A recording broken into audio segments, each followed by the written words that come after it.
Allora, direi che siamo in live, vediamo come di consueto se StreamYard ci dà qualche segno di vita. Sì, eccoci qui, quindi bentornati, specialmente bentrovati su Parresia. Sono stati veramente tanti mesi di assenza e di latitanza, me ne rendo conto e vi chiedo scusa per questo, ma sarei dovuto tornare per marzo, ma purtroppo ci sono state varie vicissitudini istituzionali che mi hanno un attimo impedito di tornare qui in live, e quindi da oggi inizierò piano piano e con molta calma a fare nuove dirette con altrettanti ospiti, sempre su argomenti di carattere storico. Intanto io vi saluto, vi ringrazio tutto per la fiducia, per essere qui di nuovo e per a questo punto parlare e finire il nostro discorso sulla guerra di secessione americana. Oggi finiamo questo lungo ciclo che ci ha impegnato svariati mesi, con ovviamente il nostro ospite Michele Angelini, che io saluto e che ringrazio ovviamente per essere qui. Ciao Michele. Allora, guarda Michele, Ciao Luca, ciao a tutti. a questo punto io direi che bando alle ciance, perché di cose da dire credo che ne avrai tante, e agevolo le tue slide e già fuori live te l'ho chiesto, ma mi sembra il caso a questo punto di ripeterlo anche qui. Qua hai messo due bandiere molto singolari, specialmente quella di carattere sudista, e vorrei chiederti già che cos'è questa, questa bandiera, perché quando mi hai fatto vedere le slide all'inizio ho pensato, beh, qua mi manca un pezzo, che è successo? Prego, a te la parola. Tu immagino che parli della bandiera blu con il tondino bianco. Quella è una bandiera che utilizzava il primo corpo d'armata storico comandato dal generale Hardee dell'armata del Tennessee confederato, una bandiera che poi a un certo punto fu messa in disuso, poi ripresa col generale Joseph Johnston, e quindi insomma credo che sia un po' la bandiera simbolo dell'armata del Tennessee, usata anche fino alla fine dalla divisione del generale Patrick Claiborne, che è considerato un po' il Jackson, il Thomas Jackson dell'Ovest, e quindi l'ho voluta mettere. Va bene, a questo punto direi di iniziare, e qua abbiamo una cartina, insomma, a te Sì, la parola. certo. Allora, questa cartina ti dirò più di una volta di mostrarla perché è importante, e questo diciamo dà un po' il quadro strategico del fronte dell'Ovest nell'estate del 63, quindi torniamo un po' più indietro rispetto all'ultima live sul fronte orientale, dove siamo andati avanti negli anni. Qui torniamo un po' più indietro. La situazione com'era in quell'estate, mentre Grant si avvicinava a Vicksburg, il generale Rosecrans dell'armata del Cumberland era fermo a Nashville, che vedi lì sottolineata in verde, perché aveva paura per il suo fianco destro delle incursioni della cavalleria, della temibile cavalleria del generale Forrest, cavalleria confederata, e insomma non era molto tranquillo ad avanzare in questo territorio finché Grant non avesse un po' sistemato le cose a Vicksburg. Tuttavia, facendo così, diede modo ai confederati di rinforzare proprio questo fronte. Sappiamo poi che Grant conquisterà finalmente Vicksburg il 4 luglio del 63, e a questo punto Rosecrans non può fare altro che darsi una mossa e cercare di scendere da Nashville verso Murfreesboro, che era un po' più a sud, verso Chattanooga, che vedete qui in basso sottolineato, che era diciamo la porta d'ingresso secondaria della Confederazione. Vediamo che c'è la catena montuosa degli Appalachi, che praticamente proteggevano gli stati della Virginia, delle Caroline, però a un certo punto finivano proprio lì a Chattanooga, e quindi lì poteva essere la via d'ingresso per le armate nordiste. La Confederazione in quel periodo era pericolo di distruzione. Vicksburg, appunto, sappiamo che è stata conquistata a nord, diciamo nel nord-est. Comunque c'era stata sta pesante sconfitta di Gettysburg, c'era poco da stare allegri. E qui io vi ho indicato in blu le linee d'avanzata. Appunto, vediamo che Rosecrans doveva avanzare verso Chattanooga, più in alto era stata costituita un'armata dell'Ohio al comando del generale Burnside, una piccola armata di circa 20.000 uomini che doveva scendere giù, attraversare le montagne del passo del Cumberland e conquistare Knoxville.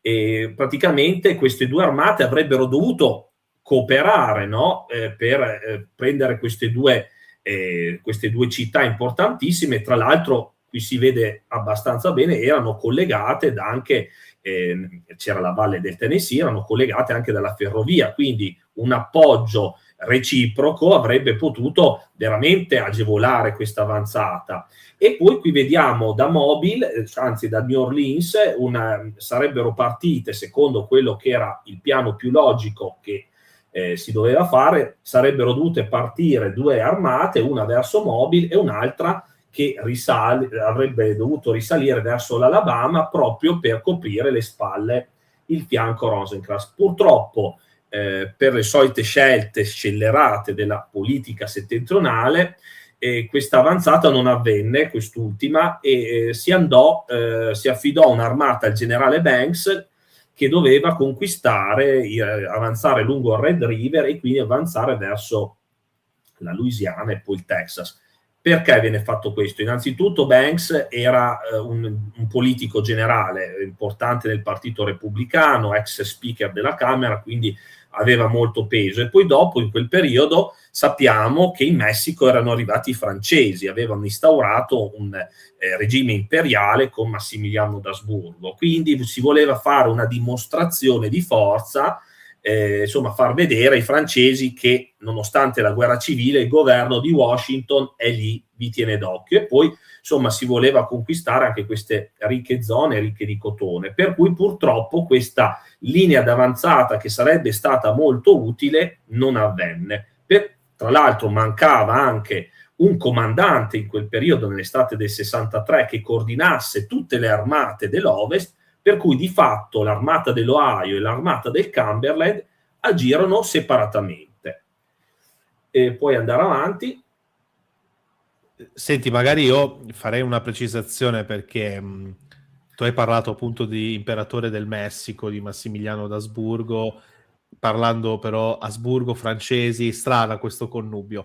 Ecco, magari citiamo il fatto che Massimiliano d'Asburgo era sì di fatto un Asburgo, ma fu aiutato dai francesi di Napoleone III per essere poi posto sul trono imperiale del Messico. Ecco, magari questa è una cosa che forse tenderei a precisare. Ecco, qua c'è una cartina di quello che poi di fatto hai detto, se non ricordo male.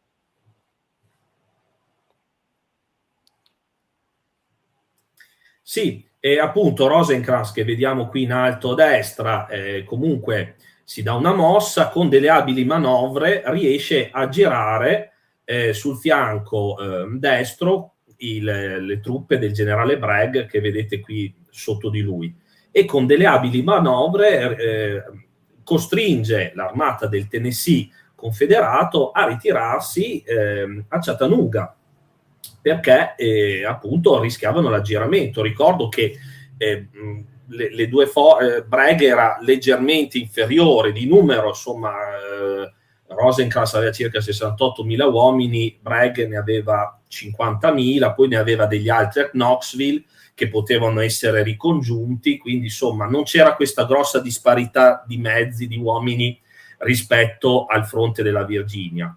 Comunque Rosecrans, molto abile, riesce ulteriormente a ingannare Bragg.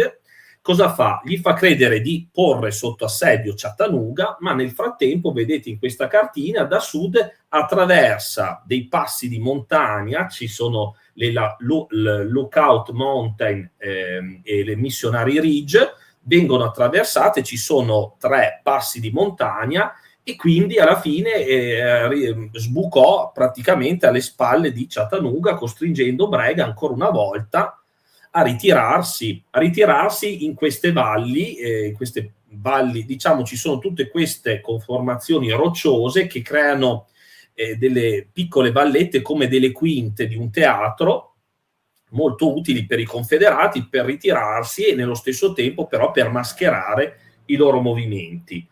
Bragg, quindi Rosencrantz, senza sparare praticamente un colpo, con una minima resistenza da parte dei confederati, riesce a conquistare Chattanooga, e lui crede che i confederati siano in rotta. In realtà non è proprio così, perché Bragg nel frattempo sta preparando la contromossa, riceve rinforzi dalle regioni vicine, dal Mississippi. Ormai Vicksburg è caduta, qui siamo ormai a settembre del 1863, e quindi arriva il corpo d'armata di Polk, arrivano soprattutto dalla Virginia 2 divisioni al comando, vedete qui, del generale Longstreet a sinistra. Perché? Già, se vi ricordate nelle live precedenti, prima di Gettysburg, Longstreet aveva suggerito di colpire proprio in Tennessee, perché lì riteneva che fosse il punto cruciale, più debole dell'Unione, e quindi di rinforzare questo settore piuttosto che andare a invadere la Pennsylvania. E a questo punto, perso per perso, si mandano appunto queste 2 divisioni. Ricordo che quella di Pickett del corpo di Longstreet era stata quasi distrutta dopo la battaglia di Gettysburg, e quindi con un notevole numero di cannoni, con uno sforzo logistico incredibile, i sudisti compiono migliaia di chilometri tramite la ferrovia, passando per la costa atlantica, passando per Augusta, quindi insomma un giro molto largo, riescono ad arrivare al momento giusto da Bragg, che così riesce a ottenere circa una leggera superiorità numerica rispetto ai nordisti, e quindi si prepara per sferrare che cosa? Un importante attacco ai 3 tronconi separati di Rosencrantz, perché ci sono, per attraversare queste montagne, ci sono 3-4 passi di montagna separati diversi chilometri tra di loro, e quindi i 3 corpi d'armata dell'armata del Cumberland usavano 3 diversi passi di montagna. Bragg voleva colpire quello centrale comandato dal generale Thomas per distruggerlo con la sua armata, e quindi a quel punto lì separare le varie forze nordiste, distruggerle magari singolarmente o costringerle a ritirarsi. Bragg aveva capito che l'importante era distruggere il nemico, non tanto tenere una città piuttosto che un'altra, perché l'avrebbe poi facilmente ripresa. Tuttavia Thomas è molto furbo, il generale Thomas, lo vedremo poi nella slide successiva, e capisce l'agguato dei sudisti e non esce fuori da questi passi. Allora Bragg prova a colpire più sopra, e quindi lì si scatenerà poi la battaglia di Chickamauga, il fiume della morte, questo fiume parallelo al fiume Chattanooga che scorreva in queste valli, che in quel momento separava il corpo d'armata del generale Crittenden rispetto al resto dell'armata di Bragg, che quindi il 18 di settembre si preparava a attraversare questo fiumiciattolo, che poi di fatto era un piccolo fiume. Il problema era più che altro per i carriaggi delle artiglierie eccetera per passarlo, però era un campo di battaglia molto complicato, perché c'erano dei boschi e quindi era difficile la visuale, c'erano anche dei campi di grano, quindi le armate, i vari reggimenti si muovevano molto a fatica, però forse questo agevolava le manovre dei sudisti, che erano pronti quindi a sferrare l'attacco. Però nel frattempo il generale Thomas e anche il generale McCook, se non sbaglio, l'altro corpo d'armata, erano stati avvertiti del pericolo e si erano avvicinati all'altro corpo d'armata, quindi per coprire, per riunire l'armata e per fare fronte a quello che sembrava un attacco imminente, e poi andare avanti. E infatti poi il 19, qui vediamo la mappa, i sudisti attaccano violentemente i federali in 2 giorni di sanguinosi scontri, il 19 e il 20 settembre del 1863.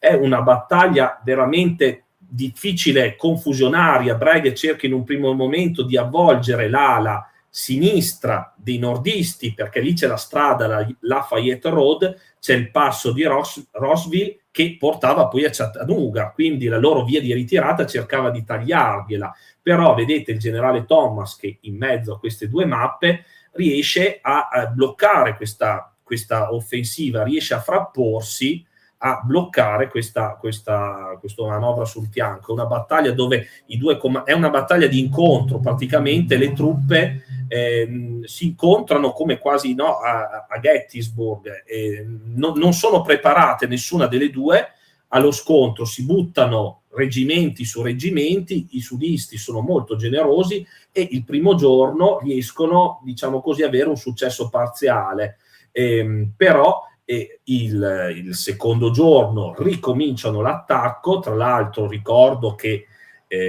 tra questi attacchi coraggiosi che si svolsero a nord c'era una brigata del Kentucky, la Orphan Brigade, chiamata così perché in un certo senso questi soldati erano orfani del loro stato, perché il Kentucky era rimasto fedele all'Unione, tra cui c'era il generale Helm, che era il cognato di Lincoln, e viene ucciso in questa offensiva, questo attacco nel mattino del 20 settembre del 1863, e aveva sposato, credo, la sorella della moglie di Lincoln. E ricordo che poi Lincoln prenderà tutta la famiglia del defunto Helm e la terrà con sé, a dimostrazione comunque dello spirito superiore di magnanimità di questo grande politico. Fatto sta che comunque arrivano le truppe del generale Hood già il 19 delle truppe di Longstreet il 19 settembre, poi il 20 arriva proprio Longstreet con altre brigate che sferra l'attacco decisivo, vedete qui nella seconda mappa, diciamo da sud verso nord. È un attacco devastante perché sorprende due divisioni nordiste in fase di movimento. Quindi Rosecrans aveva mandato delle truppe a rinforzare il fronte nord, però proprio in quel momento vengono attaccate dalle truppe di Longstreet, ed è veramente una disfatta per questi reparti, che sono costretti a ripiegare. Vedi, qui c'è la scritta Rosecrans, anche lui scappa con due suoi generali d'armata. L'unico che resiste è proprio il generale George Thomas, ricordo che è un virginiano, quindi teoricamente doveva essere dall'altra parte del fronte, però lui rimane fedele all'Unione e organizza una difesa su una collina chiamata Songrass Hill, uno sperone, diciamo, di queste montagne delle Missionary Ridge, e viene aiutato da un corpo d'armata di riserva del generale Granger, che arriva proprio nel momento opportuno, e riescono in qualche modo a bloccare la terribile furia dei confederati, che appunto ottengono la vittoria, però non riescono completamente a distruggere l'armata del Cumberland, che proprio grazie alla resistenza di Thomas riesce a rifugiarsi a Chattanooga. Longstreet chiede al generale Bragg di inseguire, di sbrigarsi, no, alla cavalleria, un'ottima cavalleria del generale Forrest, del generale Wheeler. Inseguiamoli, distruggiamoli prima che si trinceino a Chattanooga. Però Bragg in questo caso si dimostra un po' lento, non molto intraprendente, e quindi lascia che i nordisti si rifugino dentro questa città e la cinge d'assedio. Però perde una buona occasione, soprattutto il bagno di sangue enorme. Parliamo di circa 11.000, più di 11.000 perdite per i nordisti e 18.000 perdite per i confederati. Hanno perso uno al 20, l'altro il 25% dei propri effettivi. Chickamauga è una delle battaglie più sanguinose della guerra civile. Ironia della sorte, questo nome significa nel linguaggio indiano il fiume della morte, e quindi credo che nessun nome sia più adeguato rispetto a questo. Purtroppo Bragg, tra l'altro, coordina male i suoi uomini, ha dei forti attriti con i suoi generali, insomma perde veramente una grossa occasione, tanto vero che, insomma, come vi ho detto prima, è uno dei pochi casi in cui i confederati combatterono in superiorità numerica rispetto ai nordisti. Tutto bene, Luca? Mi senti? Mi percepite bene? Ti sento e ti vedo benissimo. Ok, bene. E quindi a questo punto andiamo a vedere cosa succede. L'armata del Cumberland è chiusa a Chattanooga, assediata. I sudisti, vedete, sono lungo questa linea rossa, tengono le alture principali della città e tengono i guadi sul Mississippi e controllano la ferrovia. Quindi Rosecrans ha solo una stretta linea che scende giù dalle montagne di rifornimento, però l'armata rischia di morire di fame. E lo stesso, poi ne parlerò tra poco, anche l'armata dell'Ohio di Barnes era riuscita a conquistare Knoxville, però anche lei era serragliata perché era circondata dai sudisti, dalle truppe del generale Longstreet che erano state mandate là. Quindi c'erano queste due armate che rischiavano di morire di fame.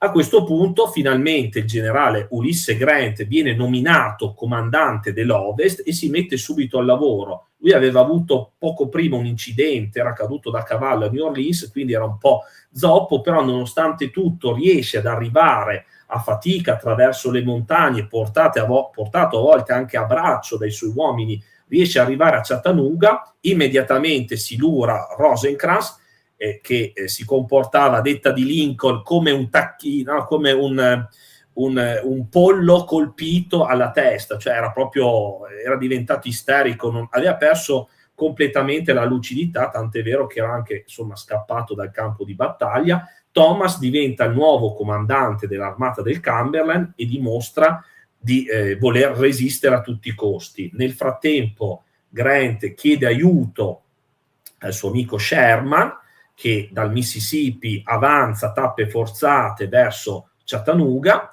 e anche i nordisti fanno un grosso spostamento di truppe dalla Virginia, perché l'11° e il 12° corpo d'armata dell'armata del Potomac vengono trasferiti al comando del generale Hooker, tramite anche lì un grosso giro di ferrovie, vengono trasferiti anche loro in direzione di Chattanooga. Quindi Grant riesce con un colpo di mano, grazie anche alle truppe di Hooker giunte diciamo da sud-ovest, a liberare i guadi a Browns Ferry, un guado sul Tennessee, quindi aprire la cosiddetta via delle gallette, cioè per far pervenire via ferrovia da ovest i rifornimenti, i viveri per l'armata del Cumberland. Arriva anche Sherman e quindi è pronto in un certo senso per sferrare finalmente l'attacco alla fine di novembre al generale Bragg. Generale Bragg che ha commesso l'ennesimo errore, ovvero,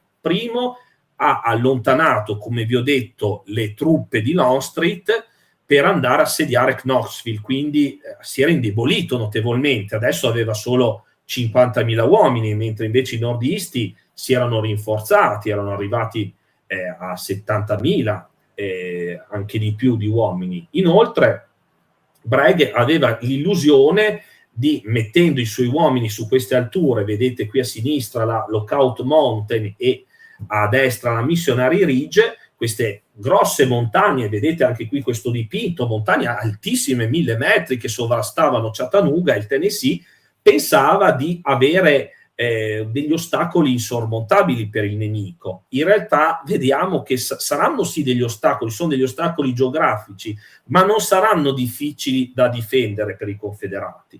Grant a questo punto elabora un piano, vedete là in alto Sherman doveva attraversare il fiume Tennessee e attaccare una collina, la cosiddetta Tunnel Hill, una collina dove c'era appunto il tunnel ferroviario, e poi a questo punto schiacciare sul fianco destro i confederati. Dall'altra parte Hooker avrebbe dovuto conquistare le Lookout Mountain e fare la stessa cosa sull'altro lato. Il generale Thomas, comandante dell'armata del Cumberland, al centro avrebbe dovuto fare delle manovre, diciamo così, impegnare il nemico frontalmente.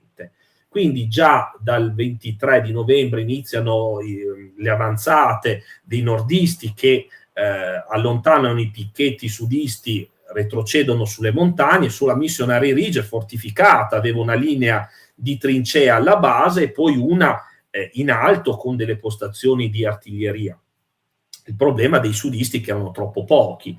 E quindi Hooker il 24 di novembre riesce a impossessarsi, grazie anche a una fitta nebbia, delle Lookout Mountain, che erano per la verità anche poco presidiate dai sudisti.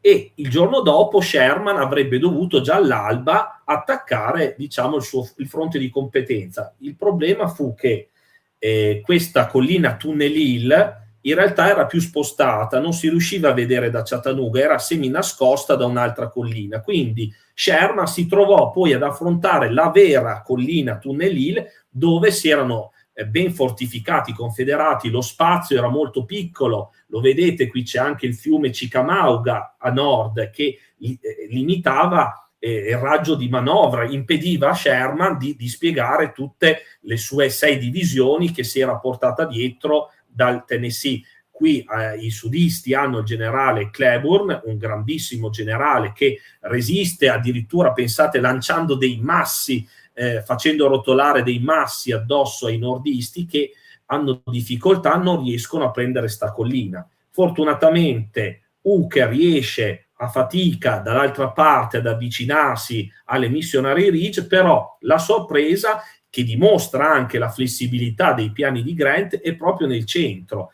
I nordisti riescono in un primo tempo ad avanzare, a scacciare le prime resistenze, le prime fortificazioni alla base di queste montagne, e poi il generale Sheridan, che comandava una divisione, preso dall'entusiasmo, inizia la scalata a queste Missionary Ridge e le riesce a conquistare, e parrebbe un'impresa, ovviamente le riesce a conquistare e quindi fa collassare tutto il fronte sudista, e Bragg è costretto a ritirarsi alla svelta. Quindi Bragg, volendo tenere sia Chattanooga, conquistare sia Chattanooga che Knoxville, poi alla fine vedremo le perderà tutte e due. Ma il segreto della vittoria di Chattanooga è proprio perché queste montagne, le Missionary Ridge, in realtà, avendo un sacco di angoli morti ed essendo molto alte, impedivano poi, una volta che i nordisti fossero arrivati alla base e avessero cominciato a arrampicarsi, era difficile poi per i sudisti in cima colpirli, sia con i fucili, ancora di più difficile con i cannoni. Quindi di fatto queste montagne alte non erano una posizione ottimamente difendibile, non erano niente di più che un ostacolo.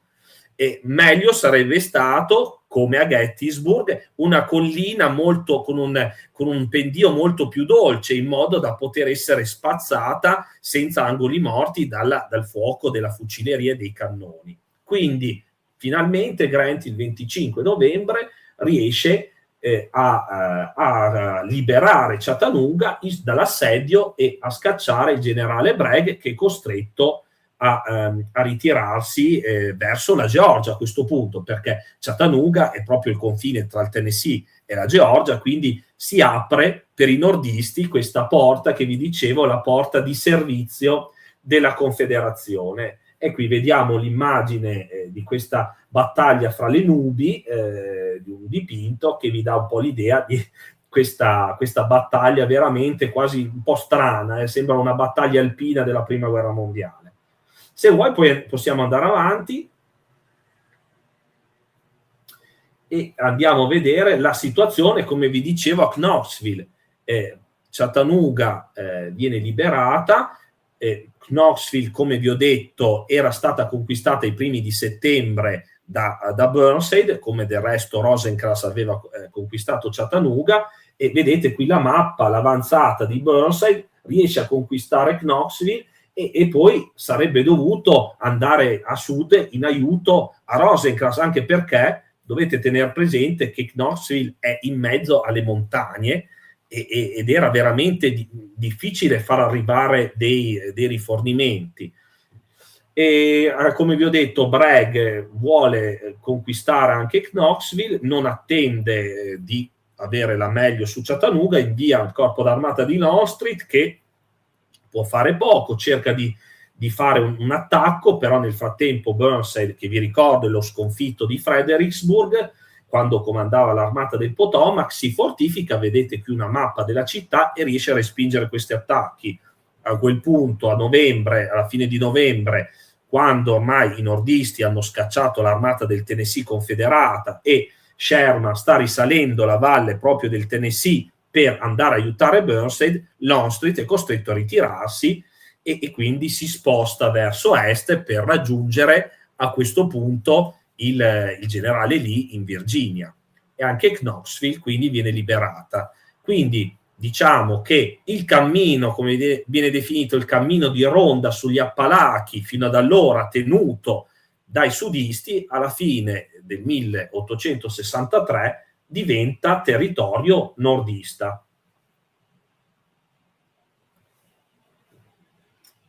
Ecco, e qui vediamo la situazione, un riepilogo alla fine dell'anno. Il sud non ha più uomini, ha pochi uomini da arruolare, no?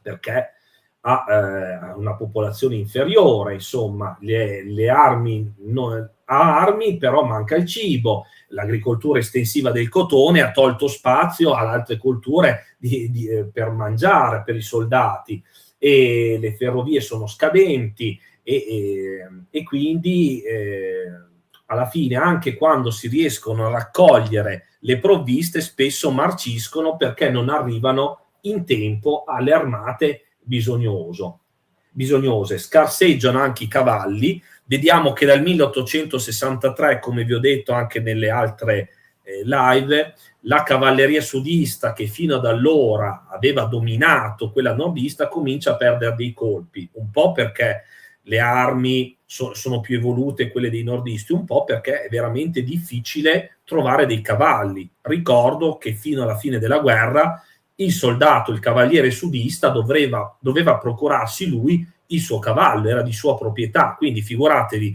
non c'era da mangiare, non c'erano soldi, un'inflazione galoppante, sti poveri soldati dove lo trovavano un cavallo di sostituzione o un nuovo cavallo?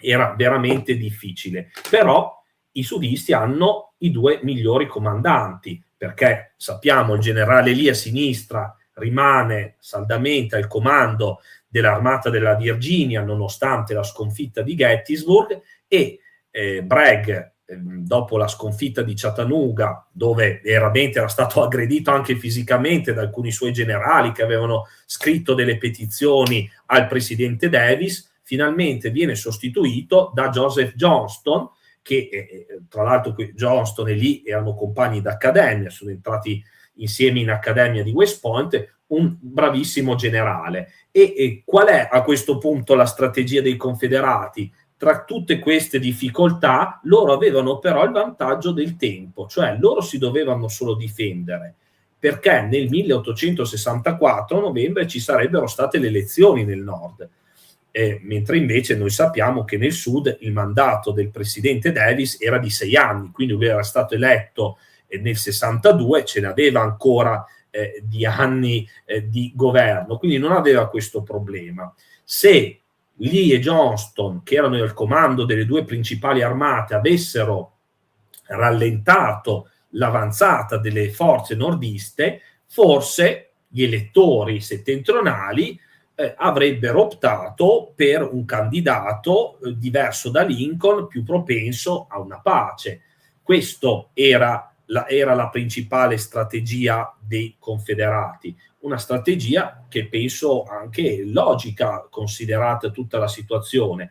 La Confederazione aveva perso dei pezzi importanti, però era ancora molto estesa, c'era ancora tante cose da conquistare, soprattutto la Confederazione stava in piedi perché c'erano queste due armate qua. Eliminate queste due armate, la Confederazione si sarebbe sgretolata, sarebbe stata invasa dai nemici. Possiamo andare avanti, se non ci sono domande, Luca? No, quindi puoi andare avanti.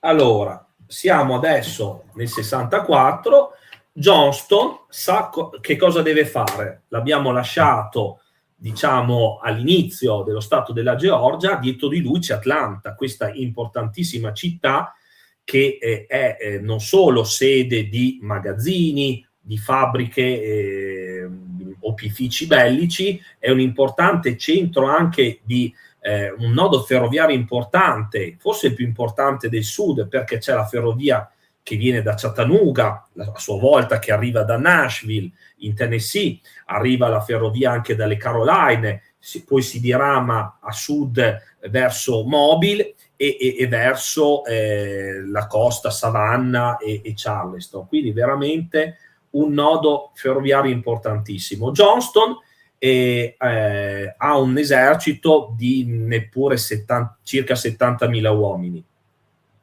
mentre di fronte chi ha? Al generale Sherman. Voi sapete che nel frattempo Grant era andato in Virginia, era stato nominato comandante di tutto l'esercito, di tutte le forze armate terrestri nordiste, e quindi avrebbe intrapreso la Overland Campaign in Virginia. E quindi viene affidato il fronte dell'Ovest al generale Sherman, che vedete qui a destra sul suo cavallo, che aveva a disposizione una forza considerevole, aveva ben 3 armate, aveva quella del Cumberland al comando del generale Thomas, aveva l'armata del Tennessee, che aveva portato lui stesso dal Mississippi, dal fronte di Vicksburg qualche mese prima, e poi l'armata dell'Ohio, quello che rimaneva dell'armata dell'Ohio, che di fatto era un corpo d'armata più un po' di cavalleria, però comunque più di 120.000 uomini, alcuni di essi però erano sparpagliati per proteggere le varie linee ferroviarie che arrivavano da Nashville, che erano la linfa vitale per queste armate. Pensate che queste armate di Sherman avevano bisogno di oltre 1.000 tonnellate al giorno di materiale, tra viveri, munizioni, materiale sanitario, eccetera, eccetera, tantissimo. Però Sherman ha un ottimo apparato logistico e decide di fare una bella cosa, cioè sequestra tutte le linee ferroviarie, sequestra tutti i mezzi che dovranno essere i mezzi ferroviari utilizzati solo dalle forze armate e solo per i materiali. Gli uomini avanzeranno piedi. Avanzeranno piedi dove? Lungo la Georgia, però c'è il generale Johnston che attuerà una difesa elastica, come ho scritto io. Cioè, cosa significa? L'importante per Johnston non era tanto difendere il territorio, l'importante era appunto guadagnare del tempo e evitare che la propria armata venisse distrutta, un po' come era la strategia, passatemi il paragone, di George Washington durante la guerra d'indipendenza, cioè evitare che il suo esercito fosse distrutto, tenere viva la speranza e ostacolare il più possibile il generale Sherman. E quindi vedete in questa mappa questi 189 chilometri che separano Chattanooga da Atlanta, e vedete che assomigliano, se vogliamo, un po' alla mappa in Virginia nello stesso periodo, no? Nella primavera-estate del 64, però c'è una differenza. Sherman non attacca come Grant, cerca di aggirare le posizioni fortificate di Johnston, quindi vediamo che c'è una prima resistenza alle Rocky Face Ridge, una catena montuosa, e Sherman con l'armata del Tennessee al comando del generale oddio, adesso non mi viene in mente il nome, dopo mi viene in mente, scusate, un attimo di amnesia, manda avanti l'armata del Tennessee per aggirare quasi sempre a destra le forze di Johnston. Poi dopo c'è un ulteriore, Johnston, vedendosi aggirato, si ritira un po' e si piazza a Resaca, altra linea fortificata. Sherman è costretto ancora una volta ad avanzare, vedete che ci sono anche dei fiumi, quindi un ulteriore ostacolo, e insomma Sherman perde del tempo, non vuole staccarsi dalla sua linea ferroviaria che appunto gli porta tutti i rinforzi. Poi si arriva alla Latuna Pass, dove c'è un'altra posizione di Johnston. Insomma è una lunga serie di avanzate di Sherman a giramento, però Johnston è molto bravo perché grazie alla sua cavalleria, la cavalleria soprattutto in questo territorio è importantissimo perché è quella veloce che diciamo così dà le informazioni, si sposta rapidamente, e questo è il corpo d'armata del generale Wheeler, Joseph Wheeler, che noi abbiamo già incontrato in una precedente live nella guerra ispano-americana. Qualche anno dopo, 30 anni dopo, Wheeler comanderà ancora i soldati americani, i cavalieri americani a Cuba, nonostante appunto i suoi precedenti di generale confederato. Comunque era un bravissimo generale, il generale Forrest, che aveva ottimamente coperto la ritirata di Bragg da Chattanooga, si sposta nella zona del Mississippi e dell'Alabama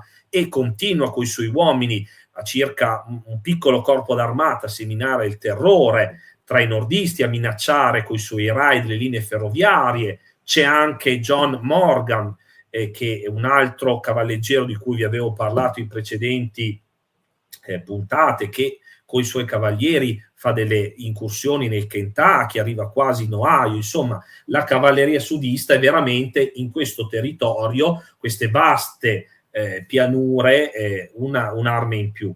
Dalla Tuna Pass però iniziano le montagne, le asperità, le colline, e Johnston è molto criticato perché effettivamente perde molto terreno, però lui sa appunto che è in inferiorità numerica e aspetta il momento giusto. Aveva cercato magari di provare a sorprendere Sherman, magari mentre ha le sue varie armate divise, però alla fine non aveva mai lanciato un'offensiva vera e propria, e quindi viene molto criticato. Ricordo che dopo Resaca perde la città di Rom, che era una città importantissima, c'era una fonderia, una delle poche fonderie di cannoni della Confederazione. Ma il piano di Johnston non era molto diverso da quello del generale Lee, cioè Atlanta è un'ottima base di rifornimento con varie linee ferroviarie e mi sostiene. Io man mano che mi avvicino ad Atlanta sono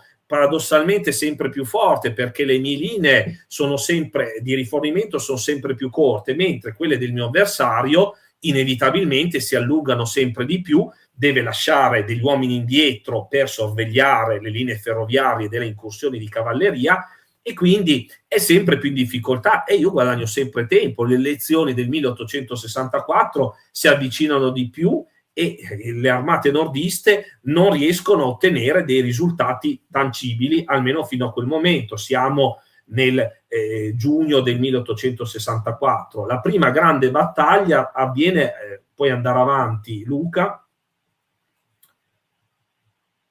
avviene alle Kennesaw Mountain, i primi di giugno, cioè queste alture, c'è praticamente una grossa montagna alta alcune centinaia di metri, come un grosso bastione che blocca la strada e la ferrovia che vanno verso Atlanta. Poco più dietro c'è la città di Marietta, e tra l'altro questa tratta ferroviaria Marietta-Big Shanty era stato teatro di quel raid ferroviario del 1862 che io vi avevo parlato nella prima puntata, credo, che ha ispirato il film di Walt Disney, 22 spie per l'Unione, ne avevo già parlato. Comunque qui altro periodo, i sudisti si fortificano, ci sono altre alture anche qua, e insomma c'è un'altra battaglia di New Hope Church dove il generale Hooker si scontra contro le avanguardie sudiste ben fortificate, sono respinte. E a questo punto Sherman, esasperato da tutte queste, come posso dire, questi ritardi, lui la conosceva la strada da Chattanooga ad Atlanta, l'aveva già fatta in gioventù, sapeva che più andava vicino ad Atlanta, più era dura conquistare, affrontare a viso aperto il nemico, perché c'erano tutte queste alture, queste colline che erano delle ottime posizioni difensive. La battaglia di Kennesaw Mountain è un attacco frontale, vediamo, muore il generale Polk tra i sudisti qualche giorno prima di questa battaglia, che era un vescovo generale che era uno dei comandanti di corpo d'armata di Johnston durante queste fasi. Puoi andare avanti, quindi la battaglia di Kennesaw Mountain, c'è prima da dire del generale Forrest. Il generale Forrest manda un suo seguace, diciamo, un suo subordinato, il generale Sturgis, con una forza composita per sconfiggere il generale Forrest, che però è molto più scaltro ed è molto più veloce, molto più mobile con la sua cavalleria, e lo batte a Bryce Crossroad in una battaglia, nonostante fosse circa la metà del suo avversario, come vedete da questa mappa, lo circonda, lo attacca contemporaneamente in varie direzioni e lo debella. Quindi Forrest, grazie all'opera di Forrest, l'Alabama e il Mississippi, quindi il fianco sinistro del generale Johnston, sono sicuri. Andiamo avanti. A Kennesaw Mountain, vedete qui la foto di questo bastione che si erge, e il 27 giugno Sherman, vedete dalla mappa, lancia un attacco su tutto il fronte, e però a parte qualche zona dove i sudisti erano un po' più in difficoltà, insomma vengono ricacciati i nordisti con quasi 2000 perdite. L'unico vero attacco che ha fatto Sherman, diciamo sullo stile di Grant, è finito male. A questo punto Sherman decide di riprendere questa sua tattica di aggiramento, aggira sul fianco sinistro il nemico, si allontana dalla ferrovia, quindi deve accumulare un po' di riserve, però comincia anche qui questo movimento aggirante che lo porterà vicino al fiume Chattahoochee, che è praticamente il fiume che è vicinissimo ad Atlanta. Allora si dice, un bel po' di... se posso, Michele, si pronuncia Chattahoochee in realtà, perché Chattahoochee, bravissimo, perché ottimo. è una, io da amante del country, è anche una canzone di Alan Jackson. Prego. Bravo, Chattahoochee, ottimo. Comunque a questo punto Sherman è davanti a Atlanta, e a dividerlo da Atlanta c'è solo sto fiume che non pronuncerò mai più, perché non voglio più far brutte figure. Comunque è lì, e piovono delle critiche sul generale Johnston, perché appunto il governatore Brown della Georgia lo accusa di non voler combattere, di aver lasciato troppo territorio. Effettivamente è vero. Se puoi tornare indietro, Luca, a quella slide dove c'era la marcia di avanzamento di Sherman, scusami, però giusto per dare un'idea. No, quella dove 2 o 3 slide prima, non proprio quella lì, la seconda. Eccola qua, perfetto. Questa qui a sinistra, vedete che comunque da Chattanooga è retrocesso parecchi chilometri, appunto come dicevo circa 189 chilometri. In realtà Brown, lui ovviamente faceva la sua parte, il governatore della Georgia, gli dà fastidio che vengano persi dei chilometri quadrati del suo stato, però Johnston aveva sempre tenuto a bada Sherman e aveva conservato la sua armata, e adesso sì, era a ridosso di Atlanta, aveva una testa di ponte su questo fiume, però era ben fortificato. Poi dietro appunto c'aveva tutta la città di Atlanta, che non è pianeggiante, era piena di colline, nel frattempo ottimamente fortificate dal genio sudista, quindi aveva una buona piazzaforte, come del resto il generale Lee aveva con Petersburg e Richmond. Allora perché il generale Lee non viene criticato mentre Johnston viene falcidiato da critiche? Beh, innanzitutto il generale Lee era retrocesso, è vero, ma tra il fiume Rappahannock che Richmond c'erano 90 chilometri, non ce n'erano 189, quindi diciamo che è vero che già alla metà di giugno Lee era davanti a Richmond, però c'era una distanza ovviamente minore da percorrere. E poi comunque Lee, il generale Lee, con la sua armata della Virginia, aveva cercato di contrattaccare. Ricordo dalla precedente live, aveva sfiorato la vittoria nella foresta del Wilderness, e poi con il corpo d'armata del generale Early avrebbe cercato di contrattaccare lungo la valle dello Shenandoah e per arrivare alle porte di Washington. Quindi comunque aveva dato un segnale di voler reagire. Johnston all'apparenza sembrava di no, e questo aveva molto adirato Davis, che fra l'altro aveva un pessimo rapporto con questo generale. C'erano state delle liti tra le due mogli, quindi i due non si stimavano, questi due uomini. Insomma, in generale Davis non aveva fiducia in Johnston, mentre ne aveva con Robert Lee. E per questo quando ci fu un ulteriore ripiegamento puoi andare avanti adesso, Luca. Quando Sherman tentò e ci riuscì, grazie alla sua cavalleria, di tagliare una ferrovia che proveniva dalle Caroline, da Danville, da una delle ferrovie che rifornivano ad Atlanta, con la cavalleria conquistò Decatur e costrinse a ruotare il fronte a Johnston, quindi di porsi a una linea ulteriormente più arretrata, quindi a ridosso della città di Atlanta, e successe il patratrac, cioè Davis mandò un telegramma al generale Johnston dicendo: avete intenzione di lasciare Atlanta senza combattere?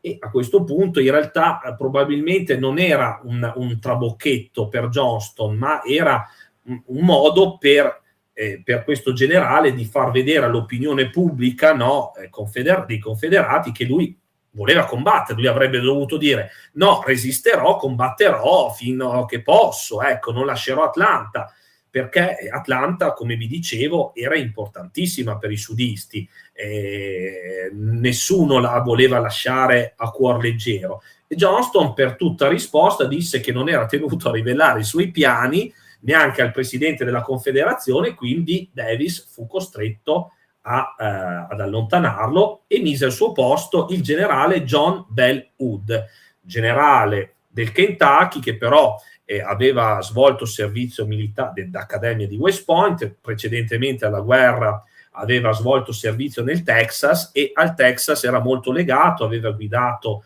nell'armata della Virginia la brigata texana e poi era diventato comandante di divisione. Era stato ferito gravemente a Gettysburg, dove aveva perso praticamente l'uso del braccio sinistro, e aveva combattuto, trasferito nell'Ovest a Chickamauga, dove aveva perso la gamba destra, gli era stata proprio amputata. Quindi era un uomo giovane, aveva poco più di 30 anni, però queste disavventure lo avevano sicuramente minato nel corpo e nello spirito. Era dipendente anche dalla morfina, e gli venne affidato uno dei 3 corpi d'armata del generale Johnston. Però era questo Hood, preso dalla brama di potere, si era permesso di criticare molto il suo generale, anche con le autorità di Richmond, dicendo che questo generale non attaccava, cosa che non si dovrebbe fare, un'insubordinazione, insomma, non puoi criticare il tuo superiore e scavalcarlo. Comunque, fatto sta che questi intrighi, diventa il nuovo comandante dell'armata del Tennessee Confederato, e questa nomina gli arriva alla metà di luglio, credo, se non sbaglio, il 17 di luglio. Nel frattempo il generale Forrest, molto più lontano, viene bloccato a Tupelo, viene sconfitto, forse è una parola grossa, però insomma la sua attività, le sue incursioni vengono un attimino bloccate dal generale Smith, che lo riesce un po' a contrastare.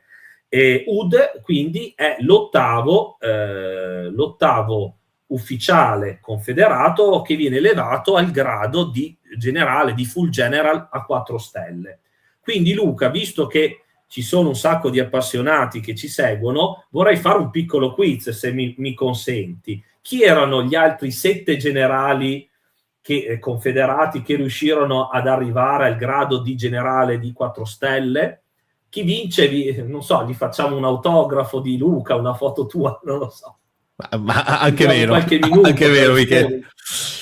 Ma sì, provate a scrivere in chat, adesso mettermi a fare il sondaggio. Qualche secondo, dai. Intanto bevo un goccino d'acqua, dai. Sì. Nel frattempo scrivete pure in chat e vediamo che cosa viene fuori. 7 generali vuol dire che ce n'è da scrivere. Attenzione. Dai, allora qualcuno, dai, se non tutti 7, dai. Dopo ve lo dico io, Sì, figuriamoci. Nel frattempo io no, guarda, mi dispiace Giorgio, ma non ho tutti questi soldi da darvi, sono proprio Così, non sono così ricco, ecco.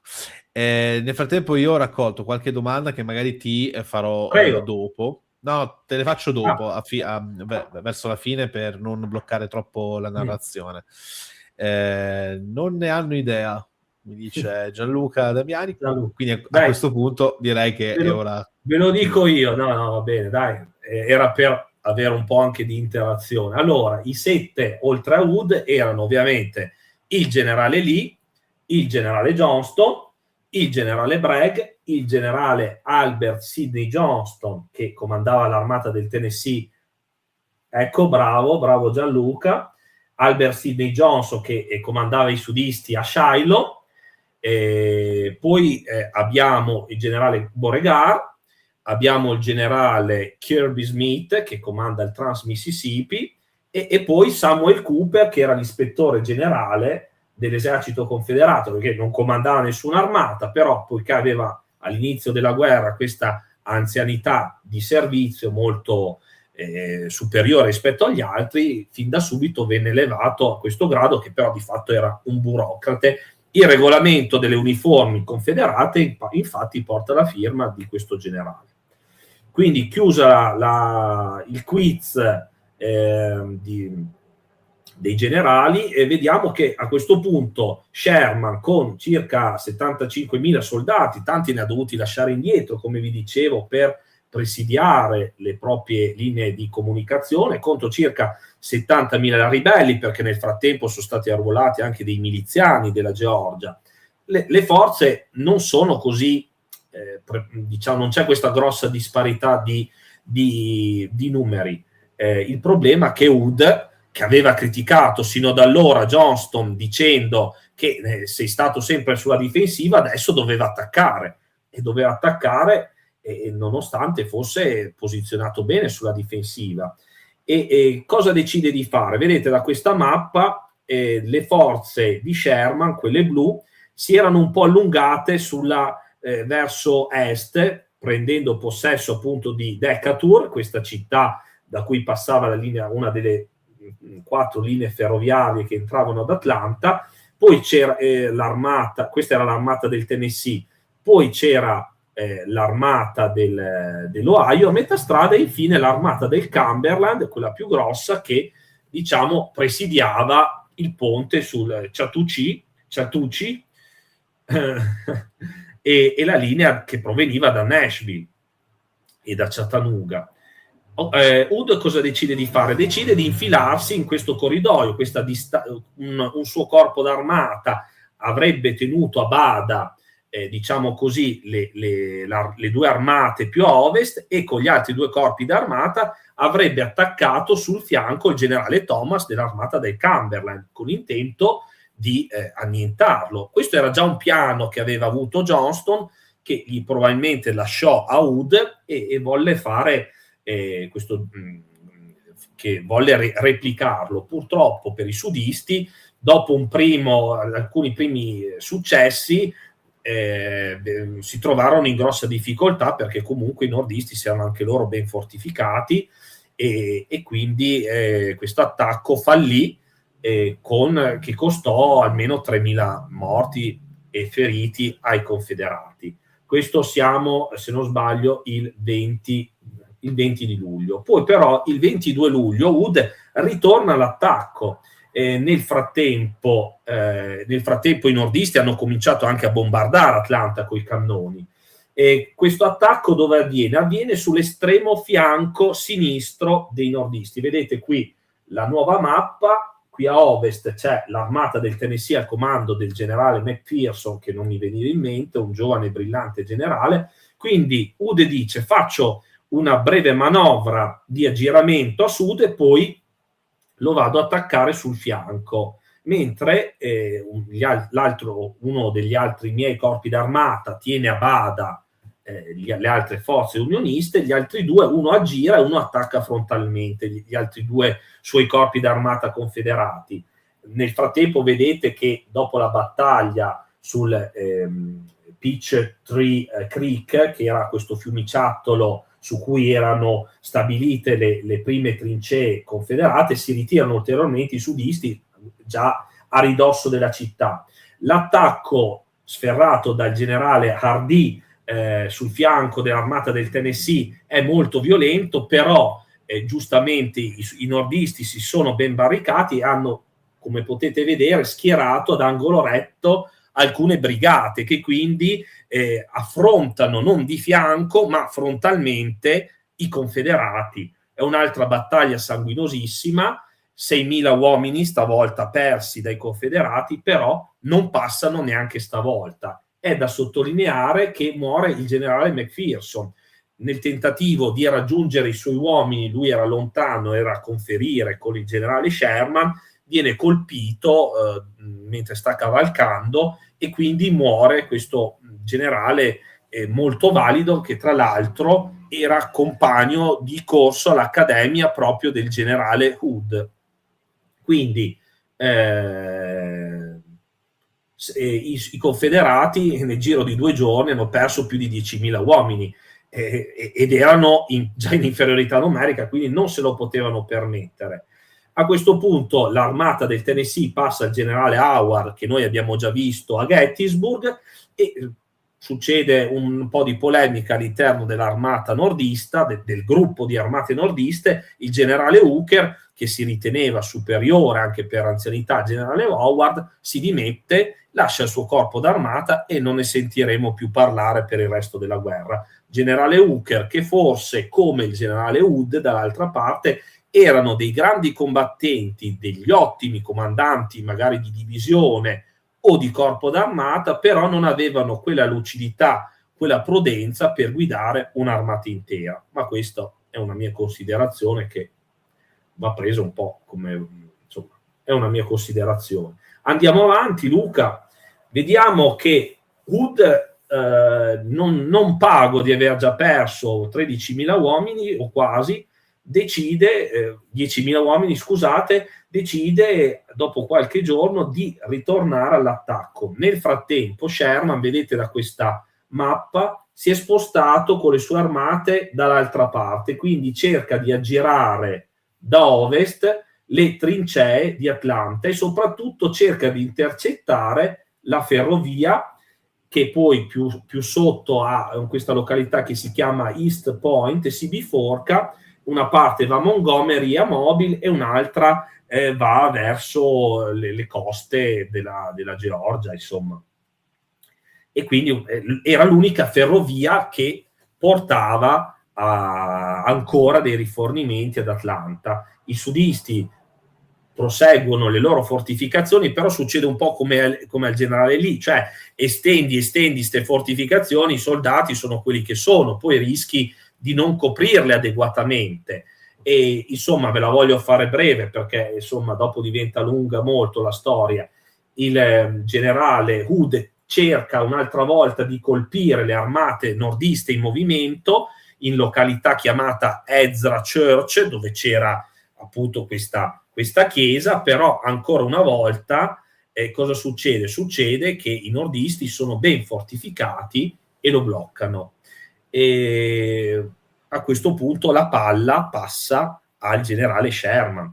Hood si ferma perché ha perso già 15.000 uomini e il presidente Davis è lui che gli dice calmati perché sennò qui mi distruggi tutta l'armata senza ottenere niente. Sherman a questo punto decide di inviare, fa dei raid di cavalleria per distruggere le linee ferroviarie, appunto questa linea ferroviaria che collegava Atlanta con il resto della Confederazione, e errore di Hood,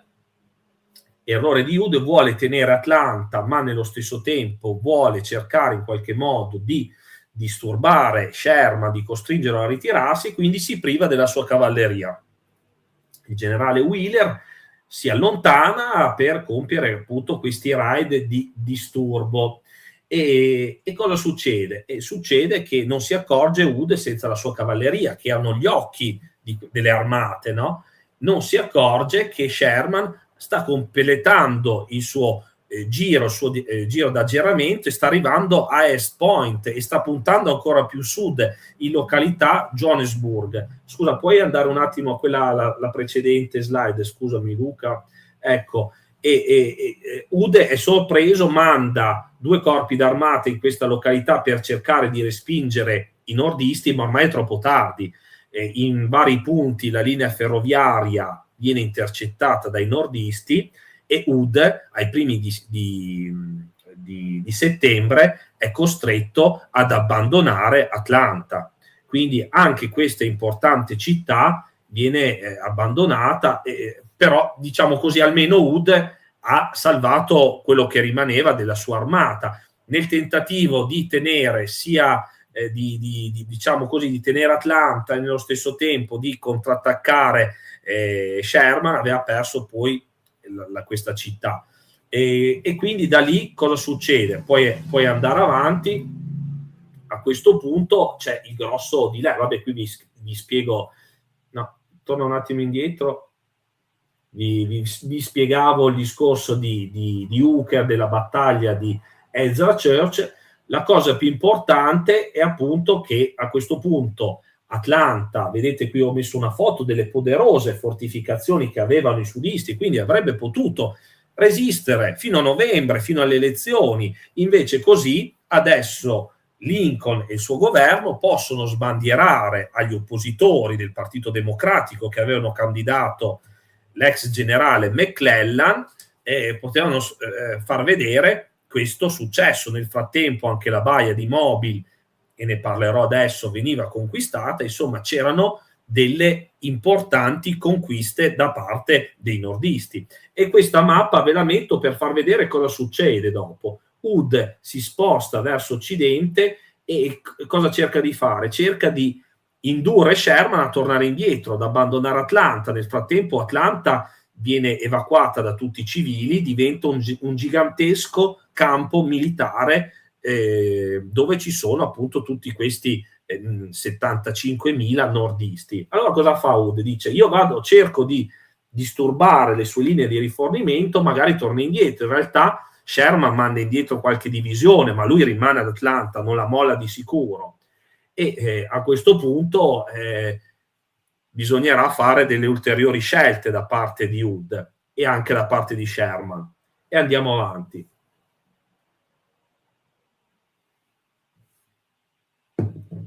Allora Hood decide di fare una mossa, ormai siamo verso l'autunno, molto audace.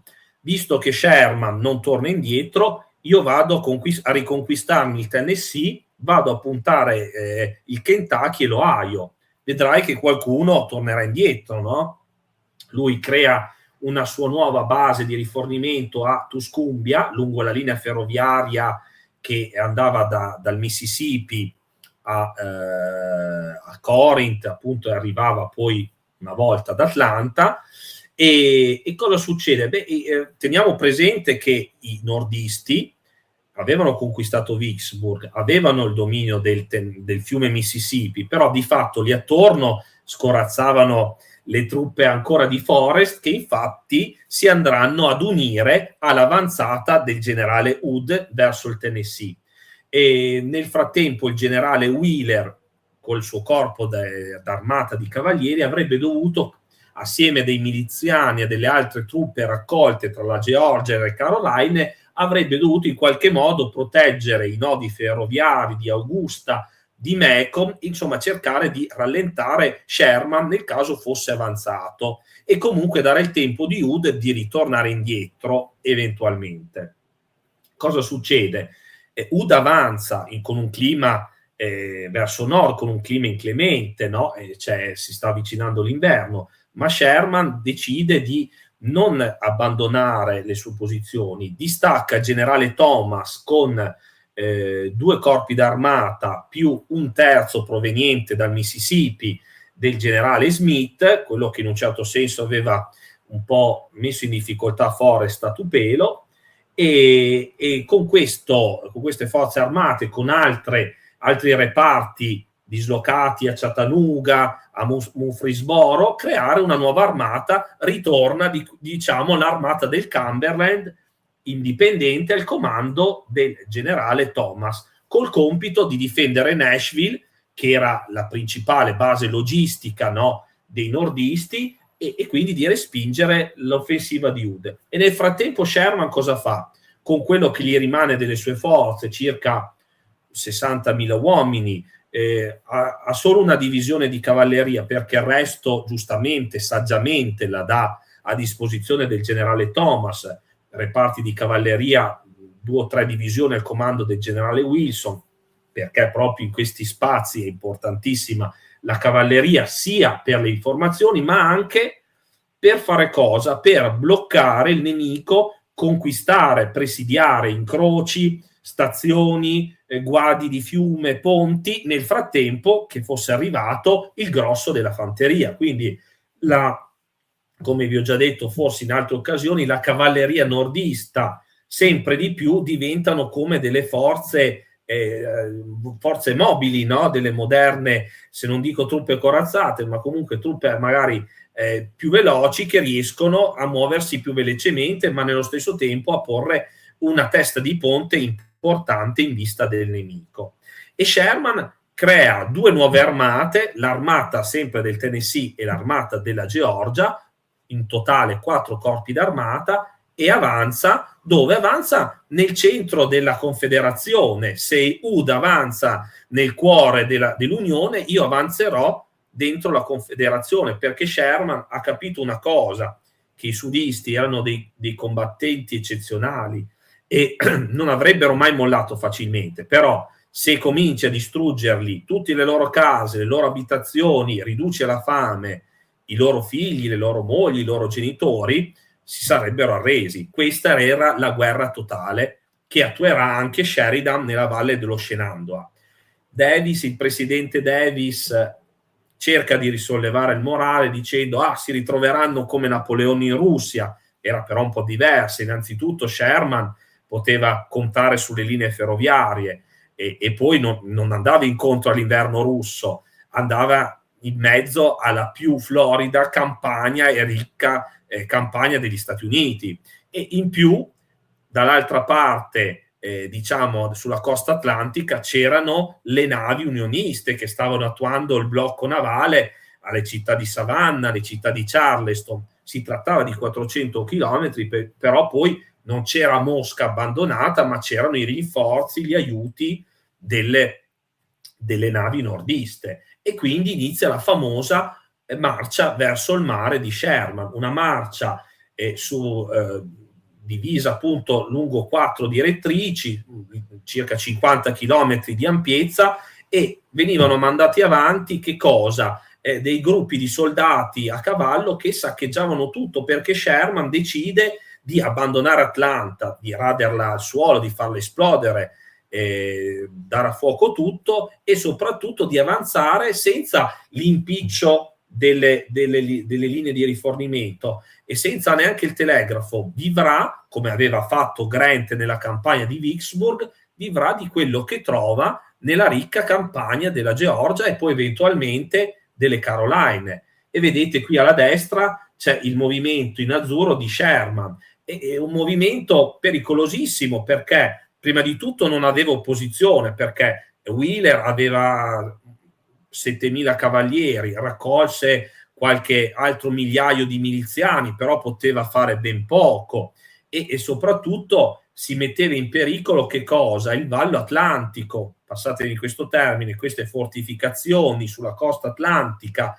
che aveva costruito il generale Lee, che andavano da Savannah, Charleston, fino quasi a arrivare in Virginia, che avevano protetto la Confederazione dagli sbarchi dei nordisti, e adesso erano in pericolo perché rischiavano di essere prese da dietro, ok? E quindi era una situazione veramente drammatica per la Confederazione. Però io voglio fare anche una considerazione. In passato io ho fatto un articolo sulla rivista italiana Difesa raccontando delle fortificazioni campali e dicendo che gli ultimi anni della guerra erano in fondo molto simili a delle guerre di trincea. Abbiamo visto che poi quando i 2 eserciti arrivavano o davanti a Atlanta o davanti a Richmond, cioè degli obiettivi politici, economici che la Confederazione non si voleva permettere di perdere, iniziava una guerra di trincea. Qualcuno mi aveva scritto che in realtà la marcia verso il mare era una marcia di estrema mobilità, no? Di un intero esercito, ma in realtà non è una marcia militare, è una marcia senza opposizione, è un'operazione di distruzione, per cui io non essendoci opposizione è una manovra di appunto di terrorismo, passatemi questo termine, verso la popolazione civile. Non è, secondo me, un'avanzata militare. Ma nel frattempo, mentre Hood, ci arriveremo, avanza a fatica, deve organizzare tutti i suoi rifornimenti verso il Tennessee, c'è un'ultima grande offensiva confederata nell'estremo ovest di allora, nel Missouri, fatta dal generale Price, che viene però sconfitto a Mine Creek. Si trova a riaffrontare Rosecrans, che era stato trasferito lì dopo l'assiluramento di Chattanooga, trova di nuovo il generale Pleasonton, che se vi ricordate aveva comandato la cavalleria unionista fino all'anno prima, e un tentativo di Price ancora una volta di andare in Missouri, di cercare di riconquistare il suo stato natale, però i sudisti male armati, male guidati, con un cariaggio che li appesantiva, di bottino, di saccheggio. Ricordo che in queste zone c'era una guerra civile, si andava dal vicino sospettato di essere un fedele unionista, gli si rubava tutto credendo di aver fatto un atto di guerra. Comunque sia, Mine Creek, forse la più grande battaglia tra cavalieri dell'Ovest, viene sconfitto Price, e anche questa offensiva nell'autunno del 64 viene bloccata, lasciando libero il generale Smith di raggiungere a Nashville il generale Thomas, che nel frattempo si sta preparando, sta raccogliendo uomini, utilizzando anche degli ufficiali e dei soldati addetti alla logistica per affrontare il terribile Hood che sta avanzando con i suoi soldati. Puoi andare avanti, Luca? Ecco, devo parlare un attimo di Mobile.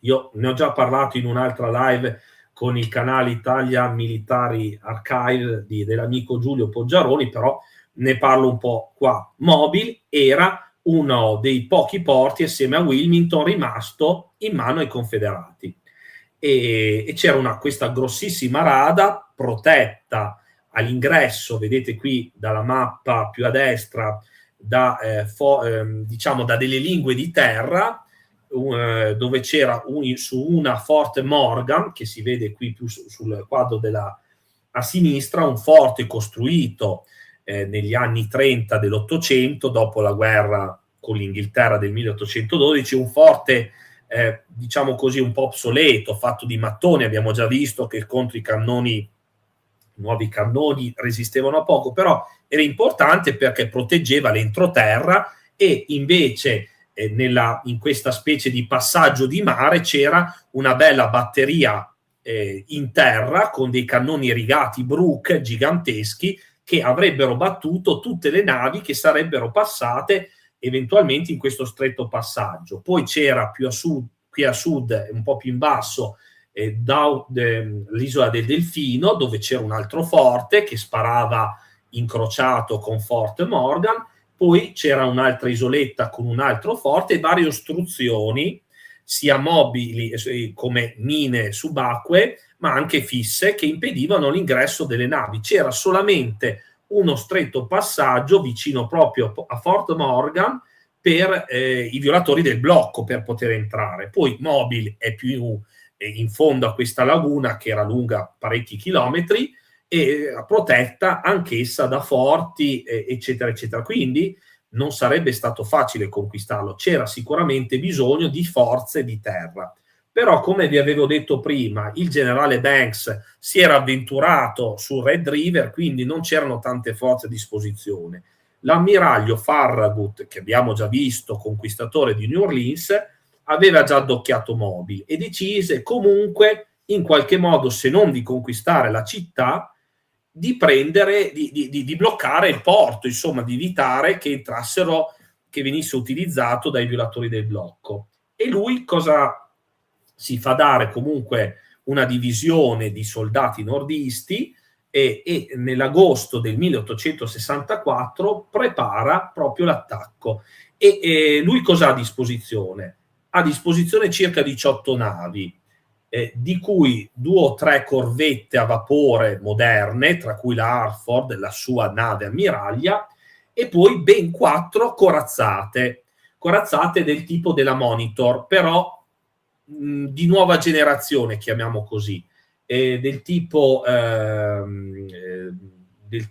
Sicora e Manhattan, cioè più adatte ai bassi fondali, modificate con una cabina di pilotaggio più sopra la torretta dove c'erano i cannoni, e poi addirittura altre 2 con 2 torrette, insomma delle ottime navi. Però i confederati anche loro avevano qualcosa da dire, perché avevano in questa baia, vicino proprio ancorato a Fort Morgan, la famosa Tennessee, un'altra corazzata del tipo della Virginia, da non confondersi con la corazzata Tennessee che era in costruzione a Memphis, che era stata distrutta già 2 anni prima, e questa nave era sola, però era una nave formidabile, era ben armata, aveva dei difetti, il principale difetto che era molto lenta, le catene del timone erano vulnerabili, erano esposte, e soprattutto, secondo me, il problema più grave è che i portelloni da cui appunto sbucavano fuori i cannoni avevano una chiusura dall'alto, per cui se si rompevano chiudevano irrimediabilmente il portellone e non si poteva più sparare. A parte questo, c'erano poi altre 3 navi, 3 piccole cannoniere che la potevano aiutare, una piccola flotta al comando dell'ammiraglio Buchanan, che abbiamo già visto combattere ad Hampton Roads con la Virginia, e ferito anche una gamba, e era tornato in servizio e si era ripreso questa patata bollente. Di nuovo comandava uno scontro fra corazzate, però stavolta non c'aveva di fronte solo il Monitor, c'aveva di fronte altre 4 corazzate, quindi era un compito difficile. Però i sudisti, come vi avevo detto prima, avevano questi forti, avevano le mine, insomma contavano di bloccare Farragut, che vedete qui sulla destra. La strategia di Farragut qual era? Puoi tornare nella slide precedente, Luca? Lui sarebbe passato con le sue navi in fila da questo stretto passaggio proprio vicino a Fort Morgan, mettendo davanti, a protezione del fianco destro, le corazzate, e poi in fila le altre navi in legno, con quelle più grandi che proteggevano le più piccole. E cercava di far cosa? Di entrare il più velocemente possibile, di superare questo spazio il più velocemente possibile, di non stare sotto il fuoco di Fort Morgan e delle altre navi confederate che erano di fianco, che infatti cominciarono, se non sbaglio, il 5 di agosto del 64 a bersagliare le navi unioniste, che appunto cercavano di forzare questo blocco, dopo che erano già stati sbarcati il giorno prima i soldati di fanteria nell'isola del Delfino, che stavano cercando di prendere il forte speculare a Fort Morgan, Fort Gaines, insomma un'operazione terrestre concomitante. Il problema cos'è? Che c'erano le mine, e una delle corazzate unioniste, la Tecumseh, che vedete qui ribaltata nel dipinto, prende una mina. In realtà, da ricerche proprio di Luraghi più recente, del grande professor Luraghi, pare che la Tecumseh sia stata prima colpita da uno dei proiettili perforanti sudisti, e poi perdendo appunto il controllo della nave, sia finita proprio su una mina. Una grande esplosione, sta corazzata praticamente si alza in aria e si inabissa con tutto il suo equipaggio. Uno spettacolo che sicuramente ha scioccato tutti i marinai nordisti.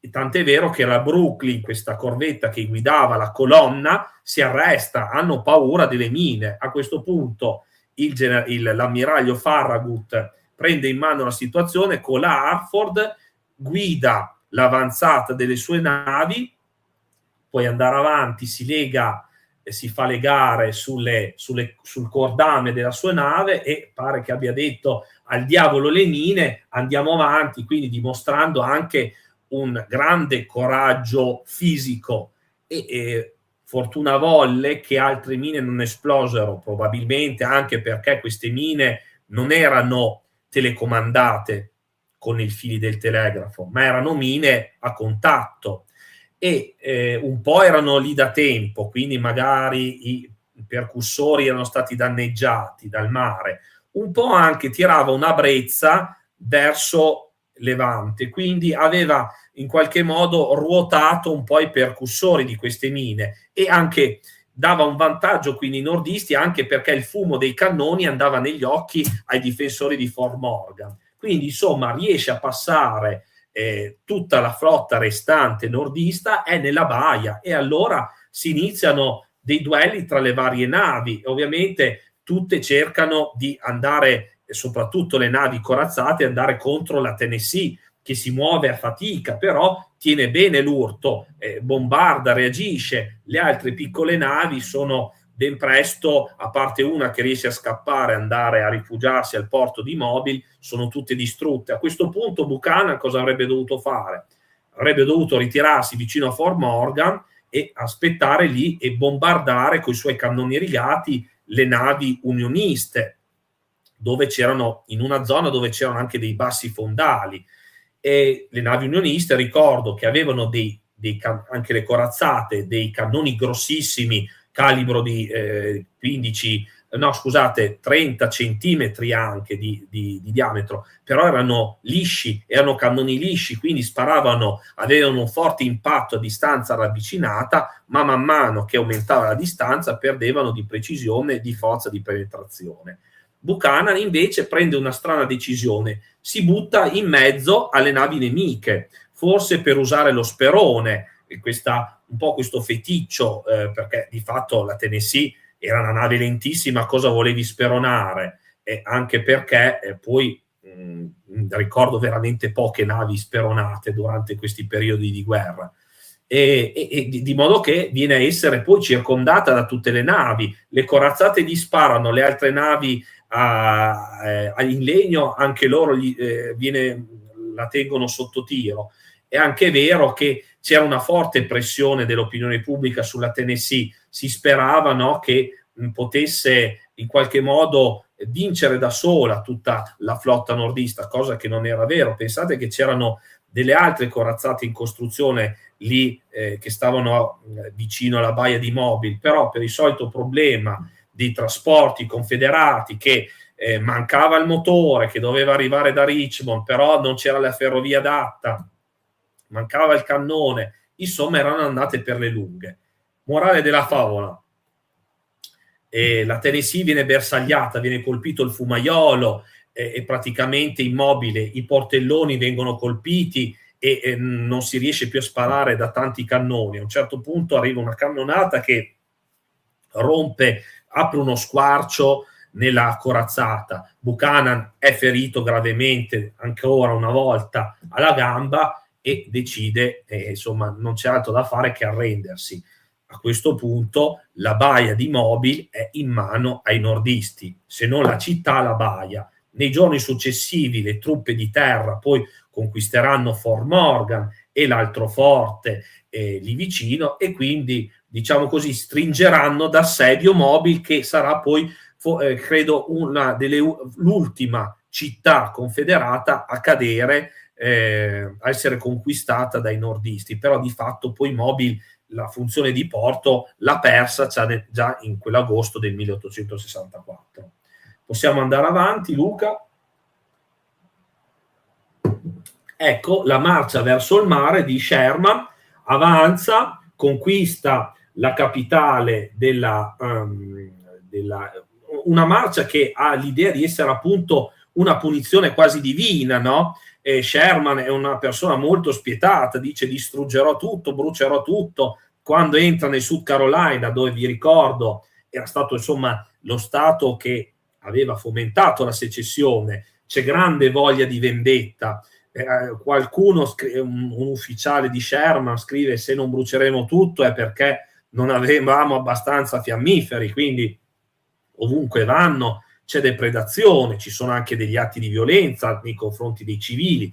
come capita purtroppo in queste situazioni. Come vi dicevo, qui vediamo il generale Wheeler da giovane, però può fare quello che può, le truppe ormai sono poche, e Hood è lontano, i sudisti non riescono a costruire un'altra armata e vengono bruciate le fattorie, vengono sequestrati gli schiavi di colore, vengono liberati e viene conquistata, quindi Sherman avanza, viene conquistata la capitale della Georgia nonostante Milledgeville, e punta su Savannah difesa adesso dal generale Hardee con 14.000 uomini, che aveva resistito sino ad allora, però adesso è vulnerabile perché non ha solo davanti, come vi dicevo prima, i marinai nordisti, ma adesso arriva anche Sherman da dietro, quindi è una situazione difficile, c'è una terribile devastazione e il nemico, i sudisti, cominciano anche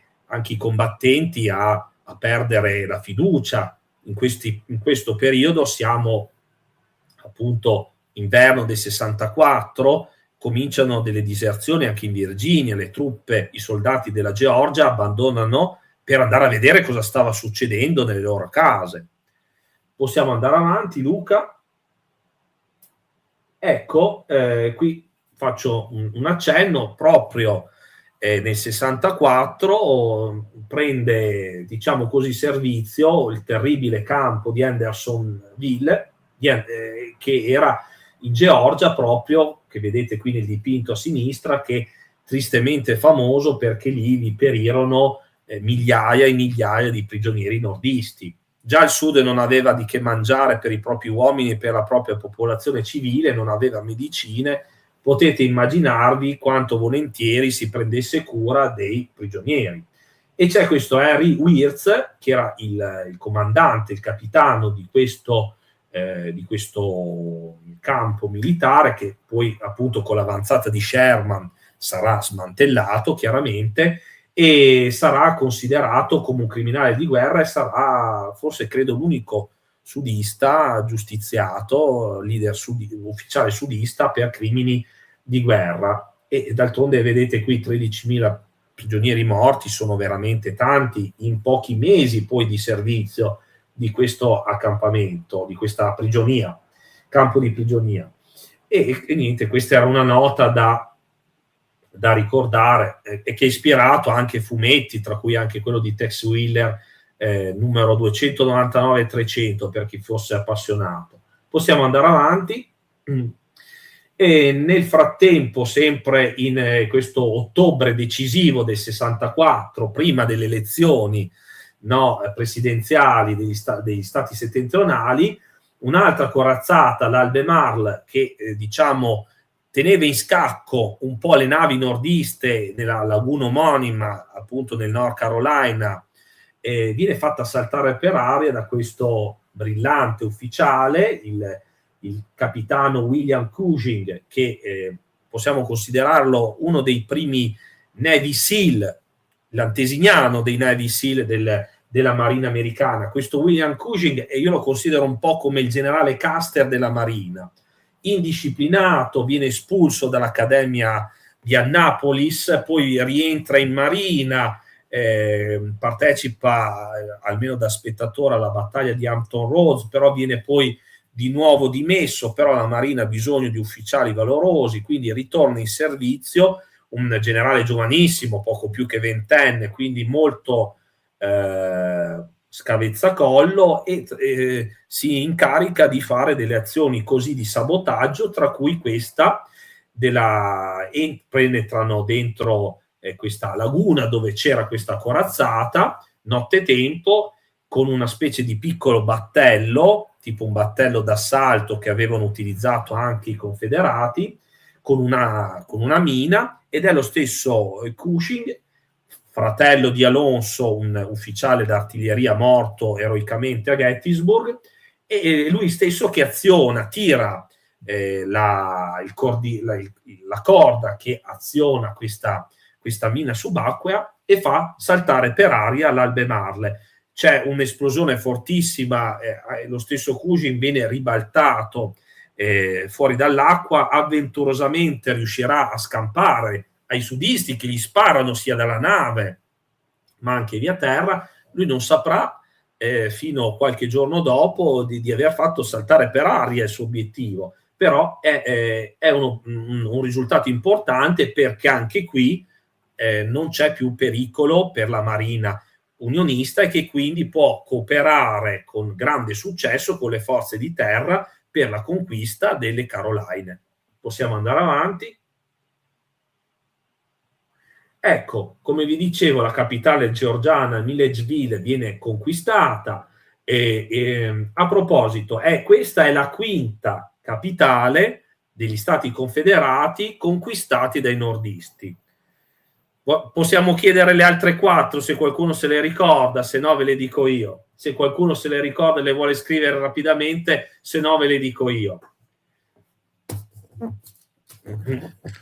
Ma intanto continua questa... Ok, in attesa di sentire se qualcuno ha le 4 capitali già conquistate, il generale Hardee, che difende, come dicevo, Savannah con 14.000 uomini, cerca di resistere inutilmente. I federali prendono Fort McAllister sul fiume OGC, che era assieme al fiume Savannah, perimetrava la città di Savannah, e con le navi unioniste dell'ammiraglio Dahlgren sbarcano anche loro. Arrivano appunto i soldati di Sherman che conquistano Fort McAllister, e Hardee è costretto ad abbandonare anche questa Savannah alla vigilia di Natale, e Sherman manda un telegramma a Lincoln: come regalo di Natale ti dono la conquista di Savannah. Ecco, vediamo qui nel dipinto sulla destra l'entrata di Sherman a Savannah, e sulla sinistra quello che rimane oggi di Fort McAllister. Quindi inizia l'avanzata verso il South Carolina. Savannah era il confine col South Carolina, in Georgia. Si passa appunto in quest'altro stato e viene presa Columbia, viene incendiata, non si sa bene. Sherman disse che erano stati i sudisti, i sudisti dissero che era stato Sherman a incendiare. Comunque Nashville, Baton Rouge, Little Rock, perfetto, e Jackson, perfetto, bravo Gianluca, hai vinto un boero, non lo so, poi vedremo. Comunque perfetto, erano queste le altre capitali conquistate dai nordisti. E viene conquistato, l'avevo già detto precedentemente nella scorsa live, anche il porto di Wilmington, l'ultimo grande porto dei violatori del blocco dei confederati, e a questo punto il pericolo per i sudisti è duplice, ovvero, anzi triplice. A nord c'è Grant, a Richmond fermo ancora Petersburg, però fino a quando? Siamo ormai già nell'anno nuovo, presto arriverà una nuova offensiva, e a sud Sherman entra in South Carolina, sta puntando verso il North Carolina, prenderà anche Charleston, che aveva resistito fino ad allora, e da Wilmington c'è un'altra armata, l'armata al comando del generale Schofield, che rischiano di congiungersi e quindi di poi far ribaltare anche il fronte di Richmond. Però qui dobbiamo fare un attimino un passo indietro nella prossima slide, perché avevamo lasciato il nostro generale Hood mentre Sherman avanzava verso il mare senza praticamente opposizione. Hood, ecco qui la bandiera, quella che vi avevo fatto vedere all'inizio, la bandiera della divisione Claiborne, comandata da Patrick Claiborne, che vedete qui, di origine irlandese, che però si era impegnato con la nuova causa a cavallo. Era un validissimo generale che però, pensate, non ebbe dei comandi superiori alla divisione per le sue idee. Lui aveva proposto di liberare gli schiavi, di armarli, e però questa proposta lo rese molto inviso ai politici e agli altri suoi colleghi generali, per cui, nonostante la proposta poi sappiamo che sarà avvalorata nel marzo del 65 dallo stesso congresso confederato, relegherà questo generale in una posizione sempre un po' di secondo piano.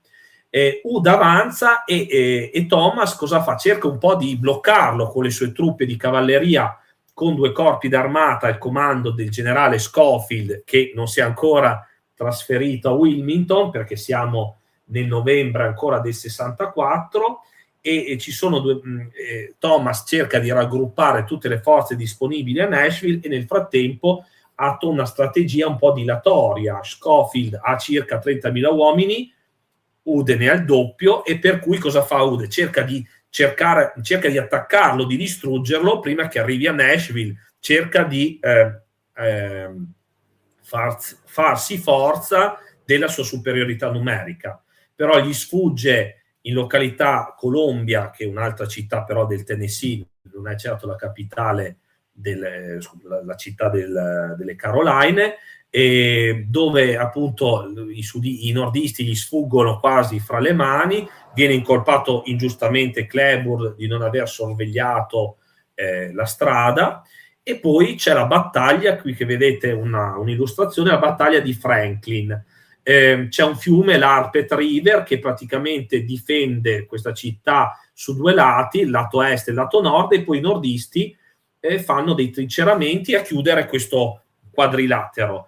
Ude arriva lì il 30 novembre, l'armata stanca, il clima, come vi dicevo, è invernale, e Ude, nonostante i trinceramenti nordisti, decide di lanciare l'ennesimo attacco frontale. Ude era convinto che l'uso delle fortificazioni utilizzate in precedenza da Johnston avessero rammollito i soldati del sud, e quindi voleva lanciare un attacco nonostante il parere contrario di tutti i suoi generali.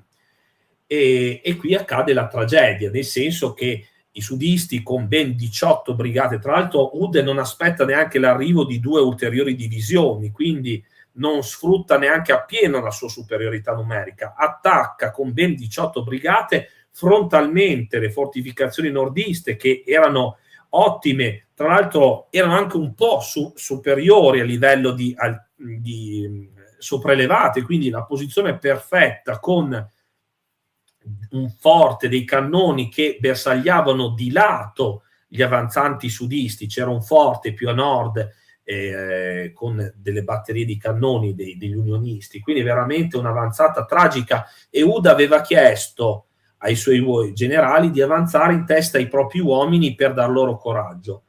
Risultato: vengono sfondate dallo sforzo dei sudisti le prime avanguardie, le prime 2 divisioni che tenevano le avanguardie, riescono a penetrare lungo la strada principale che entra a Franklin, vicino a Carter House, che deve essere questa casa rossa che vedete qui nel disegno, però poi alla fine vengono ricacciate con un grande perdita, 6.000 uomini, altri 6.000 uomini persi, e muore il generale Cleburne.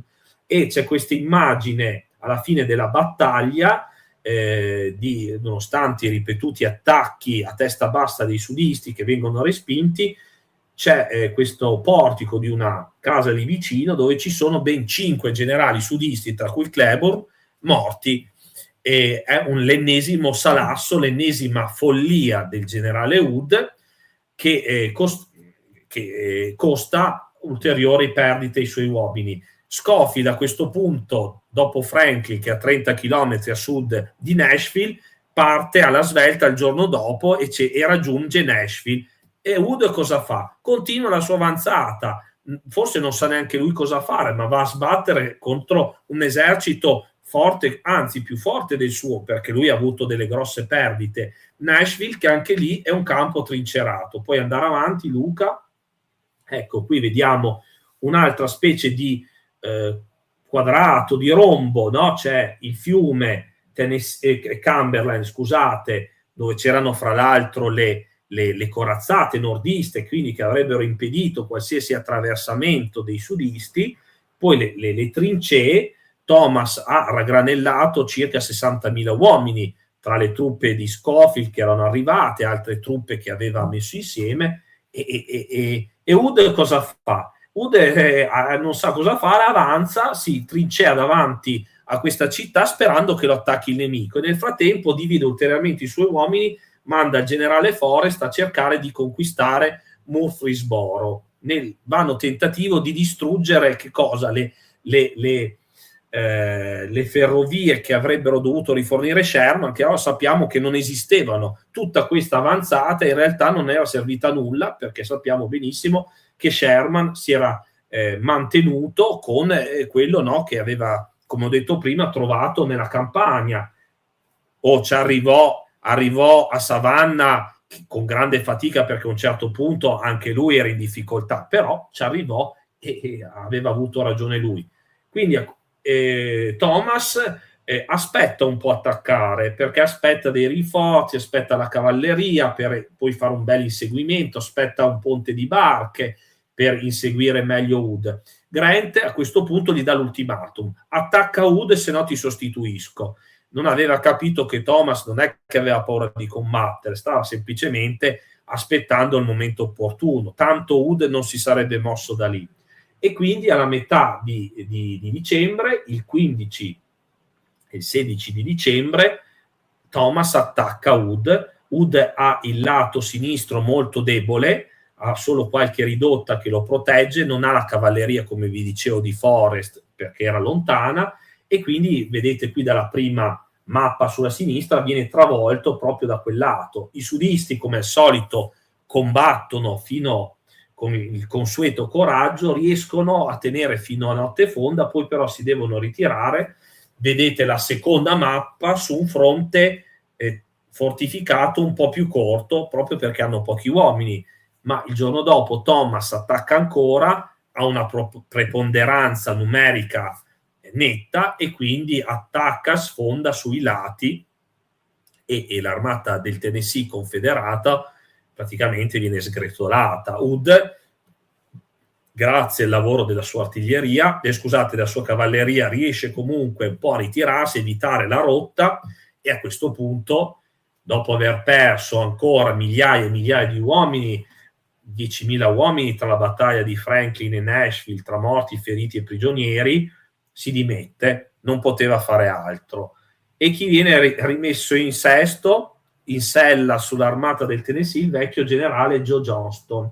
Però ormai l'armata del Tennessee è ridotta a 15.000 uomini, che vengono però prontamente, nei primi mesi del 1865, rimessi in moto e inviati nelle Caroline, proprio per ricollegarvi a quello che vi dicevo prima, per evitare che Sherman, Schofield, che nel frattempo è andato a conquistare la città di Wilmington, si ricongiungano col generale Grant e attacchino il generale Lee, che ancora resisteva al campo di Richmond, campo fortificato di Richmond e Petersburg, e prenderlo quindi sulla retroguardia. Johnston riesce appunto a unire un po' tutte le forze che aveva il generale Hardee, viene mandato anche Bragg a difendere Wilmington con qualche altro migliaio di uomini, ma insomma al massimo Johnston riesce a racimolare 30.000 uomini, non di più, però nonostante tutto cerca di rallentare le armate di Sherman, le due armate della Georgia e del Tennessee al comando di Sherman, le attacca a Bentonville, che è forse l'ultima battaglia campale importante della guerra, approfittando di diciamo così, della distanza tra le due armate avanzanti, attacca quella del generale Slocum e attacca la sua avanguardia. Escono fuori dal bosco i sudisti nel tentativo appunto di distruggere magari un'armata prima che arrivasse l'altra e poi magari concentrarsi sull'altra.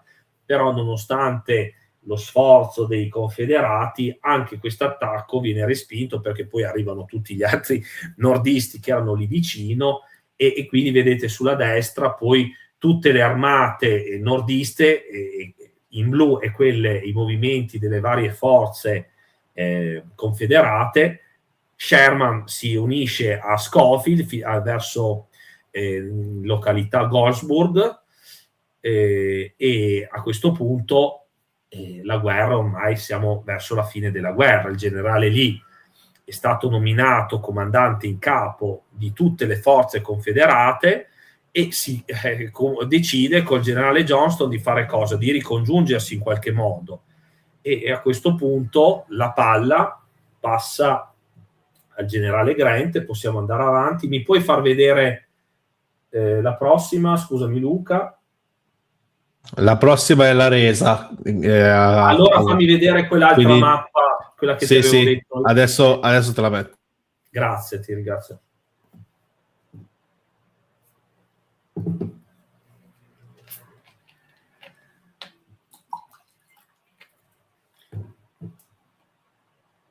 Ecco fatto. Ecco qui la mappa che avevo messo l'altra volta, l'ultima slide, vedete qui la mappa di Richmond e Petersburg e in direzione dell'Appomattox. Se vi ricordate l'ultima offensiva del 2 aprile, Grant sfonda il fronte e lì è costretto a ritirarsi verso ovest cercando di raggiungere la ferrovia per Richmond-Danville per appunto congiungersi con Johnston nel North Carolina. È braccato dalle truppe nordiste, dalla cavalleria di Sheridan.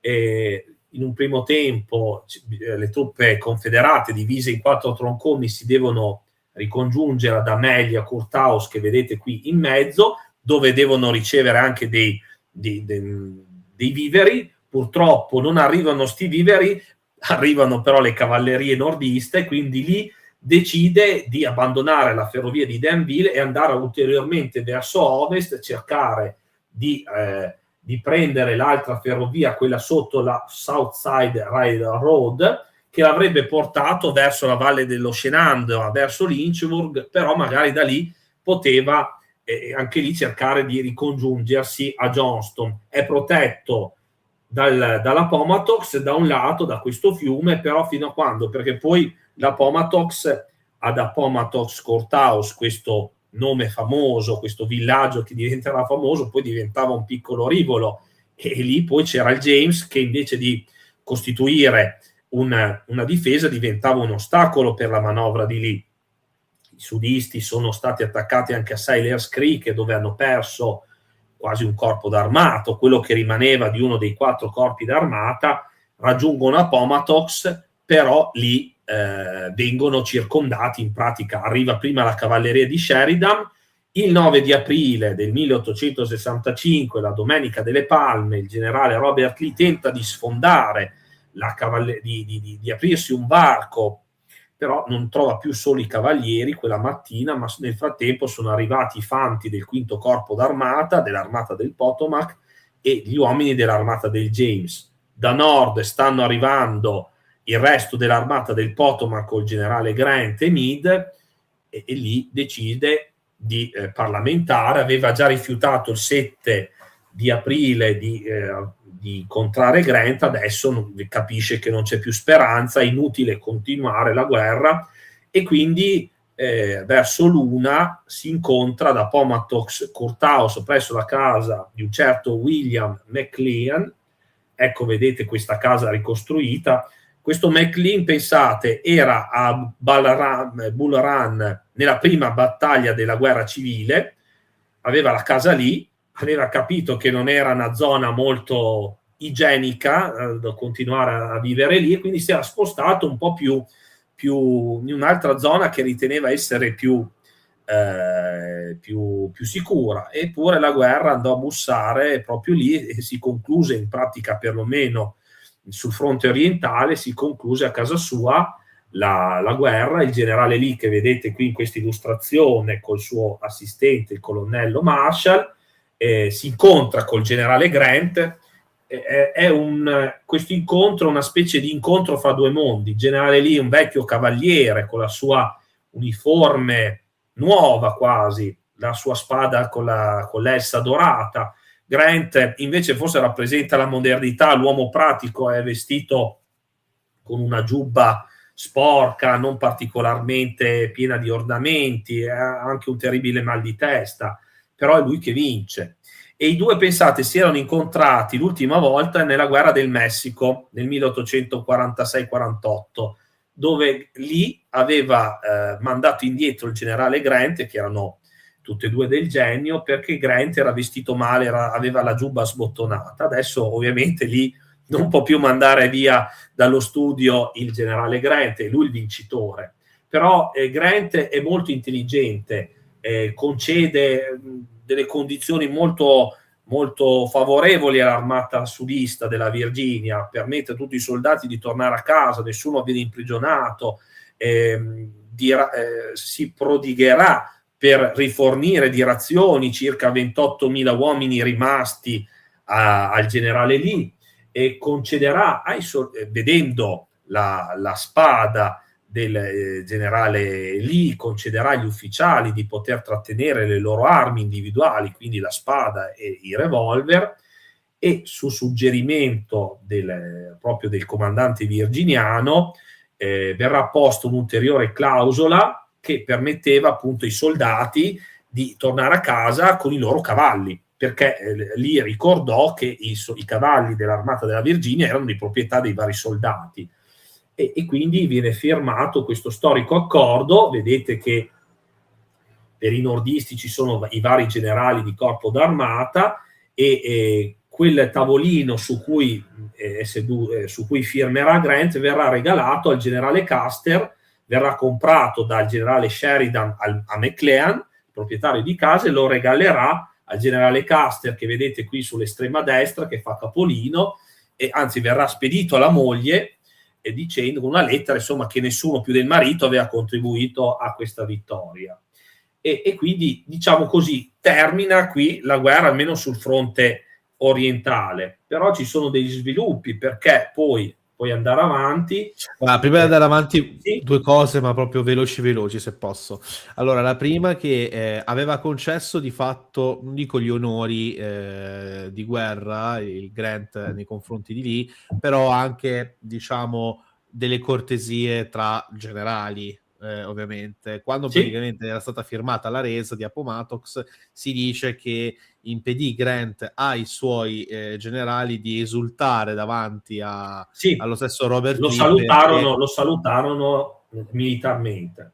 Esatto, perché comunque era un avversario veramente di tutto rispetto.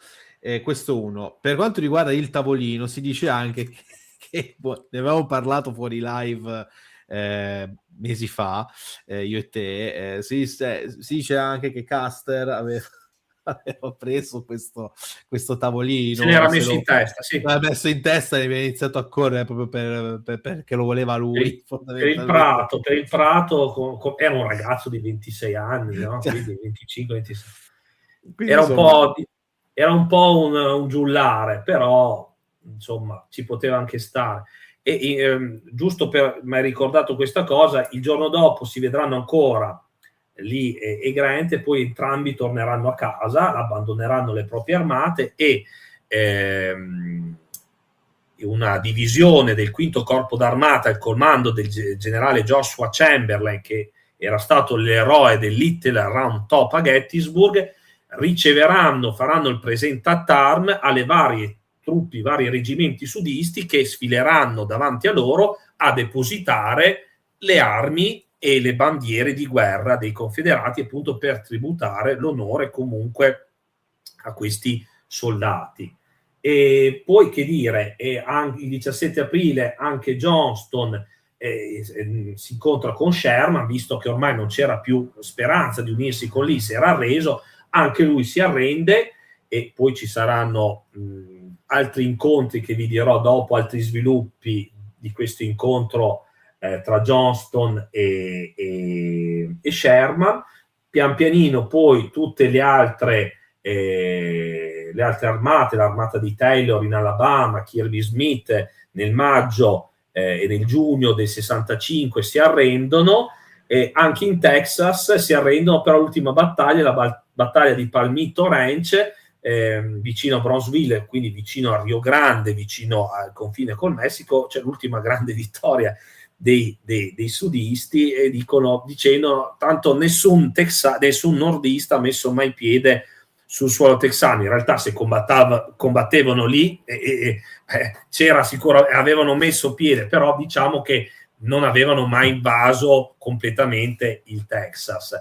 Alla fine l'ultima bandiera sudista da ammainarsi è nel novembre del 65 a Liverpool, la nave corsara, lo Shenandoah. E ricordo anche che nel frattempo, in questi mesi, stava arrivando dalla Francia la corazzata Stonewall.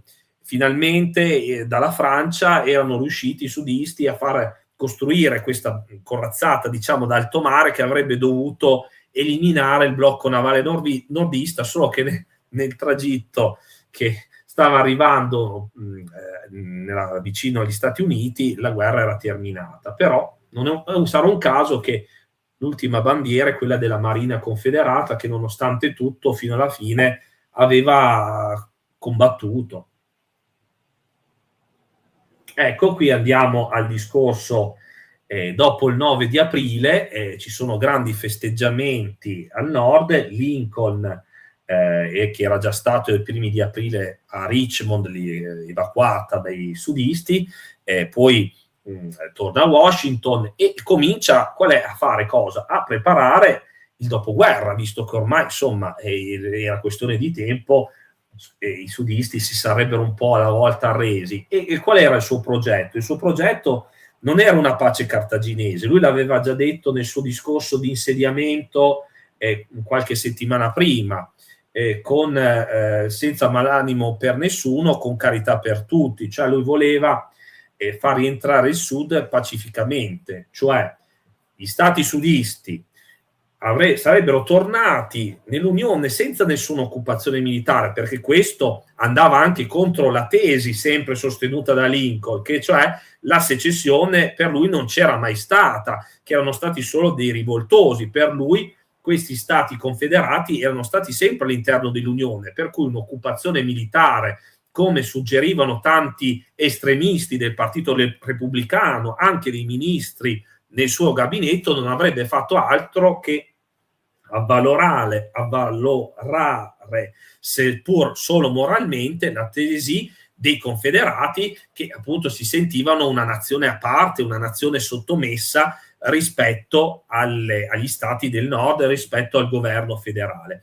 Per cui cosa prevedeva il progetto di Lincoln? Se il 10% degli elettori degli stati secessionisti avesse diciamo così, giurato fedeltà all'Unione, avesse smesso di combattere e avesse accettato il 13° emendamento, quindi l'abolizione della schiavitù, perché nel frattempo in quei mesi Lincoln aveva lavorato a livello politico perché il suo atto di emancipazione, il suo proclama di emancipazione, che ricordo era entrato in vigore il 1° gennaio del 1863, ma come atto provvisorio, come una specie di decreto legge d'urgenza, quindi era un atto bellico, doveva essere poi diventare una norma, un emendamento alla Costituzione. Questo lo poteva fare il Congresso, quindi con grande abilità. Lo si vede anche nel film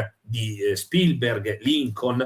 Lui lavora, si fa aiutare anche da esponenti abolizionisti in Parlamento come Thaddeus Stevens. Insomma, alla fine questo emendamento passa, ma la preoccupazione di Lincoln è di non trasformarlo come un'arma per abbattere ulteriormente il Sud, ma come un mezzo politico per far vedere che lui manteneva le promesse. Tante persone sia al nord e anche tutti gli ex schiavi ci contavano, non si poteva tradirli, e quindi gli stati secessionisti che avessero accettato questo 13° emendamento sarebbero potuti ritornare in seno all'Unione con tutti i diritti che avevano prima, quindi fare le elezioni loro, eleggere i loro governatori locali, come del resto aveva fatto poi la Louisiana proprio in quelle settimane. E questo capite bene che ovviamente non andava bene al resto del Partito Repubblicano. Tra l'altro Lincoln prevedeva che l'emancipazione degli schiavi sarebbe stata fatta in 5 anni con un forte indennizzo, $400 milioni di allora, ai proprietari di schiavi sudisti, perché ovviamente se li porti via il loro principale, chiamiamolo così, capitale, questi rimanevano senza alcuna risorsa. E quindi dopo un lungo dibattito col suo gabinetto di ministri, la proposta viene respinta per il momento. Nel frattempo Lincoln in quei giorni ha dei grossi incubi, si sogna di scendere le scale, di trovare un catafalco in mezzo alla Casa Bianca, tutta la gente che piange. Lui chiede: ma chi è che è morto? E gli rispondono: il presidente degli Stati Uniti, quindi lui. E poi proprio il giorno, la notte prima del suo assassinio, quindi che avvenne il venerdì santo, no? Del 1865, una settimana dopo, circa una settimana dopo la resa del generale Lee, lui si sogna di attraversare un fiume su una barca, un fiume che diciamo non si sapeva dove stava andando, e questo sogno l'aveva fatto anche in precedenza in occasione di importanti battaglie, e insomma era una premonizione forse che stava per compiere un viaggio, no? Senza ritorno. E quindi cosa succede? Questi contrasti, lui comunque, Lincoln, continua a lavorare per cercare anche in Virginia dei contatti con degli esponenti politici della Virginia, per cercare di rimettere su un'assemblea legislativa in Virginia per poter sconfessare la secessione, quindi rimettere un nuovo governo in Virginia. Ovviamente queste manovre vengono ostacolate dagli altri membri del governo del Partito Repubblicano, e succede poi che c'è questo spettacolo al Ford Theater il 14 di aprile, dove Lincoln viene invitato ad assistere questa rappresentazione, una commedia allegra in 3 atti, Il nostro cugino americano, e ci doveva essere anche il generale Grant, però lui era un po' più schivo a queste cose, e decide di raggiungere i figli. Quindi Lincoln, anche un po' per accontentare la moglie, va a vedere sto teatro, è sul palco presidenziale con altre 2 persone, la figlia di un senatore, il suo fidanzato, un maggiore dell'esercito, e si gode lo spettacolo, però non sa che c'è qualcuno che trama contro di lui, Wilkes Booth, che era un attore anche abbastanza famoso, che da sempre, dall'inizio della guerra, si era sempre atteggiato come sostenitore della causa sudista. Però attenzione, non aveva mai combattuto per i sudisti, aveva addirittura fatto degli spettacoli per i soldati unionisti, quindi alla fine era solo forse un atteggiamento per attirare l'attenzione. Lui era del Maryland, però insomma era rimasto sempre a Washington, e verso la fine della guerra qualcosa gli scatta nella mente e sente che deve fare qualcosa per il Sud. In un primo tempo con altre persone, degli ex dei disertori confederati, dei semi-dementi, si mette in testa di rapire Lincoln. Però poi queste cose, adesso insomma ve la faccio breve, io poi ho fatto una puntata più approfondita su queste cose sul mio canale. Alla fine decide questi rapimenti non possono avvenire perché Lincoln non si presenta a questi luoghi, decide di uccidere non solo Lincoln, ma anche il segretario di Stato Seward, che tra l'altro era allettato per un incidente in carrozza, e anche il vicepresidente Andrew Johnson, quindi diciamo tagliare la testa al nucleo dirigente degli stati nordisti. Lui appunto si sarebbe incaricato in persona di entrare al Ford Theater, lui era un attore, lo conosceva benissimo, e quindi anche la sua presenza non destò molto scalpore. Scalpore dal mio punto di vista desta il fatto che c'era solo una guardia del corpo di Lincoln, un certo Parker, che si era tra l'altro anche allontanato per andare a bersi un goccetto. Quindi Booth, durante la rappresentazione, entra nel palco presidenziale armato con una pistola Derringer e un coltello, e vedete qui dalle illustrazioni spara dietro l'orecchio sinistro a Lincoln a distanza ravvicinata, e pugnala il maggiore che era lì loro compagno di spettacolo, e poi si lancia giù sul palco. Si impiglia però il suo sperone e lo fa cadere male, si rompe un femore, e quindi Booth è ferito a una gamba rotta allo sperone, perché fuori c'è il cavallo che lo aspetta per scappare via. La leggenda che lui abbia urlato Sic semper tyrannis, no, che era il motto della Virginia e che voleva significare anche no, così muoiono i tiranni, secondo lui no, Lincoln era un tiranno, in realtà l'avrebbe detta però sottovoce, si era appena spaccato una gamba. Comunque si trascinò fuori dal teatro, prese il cavallo e scappò via.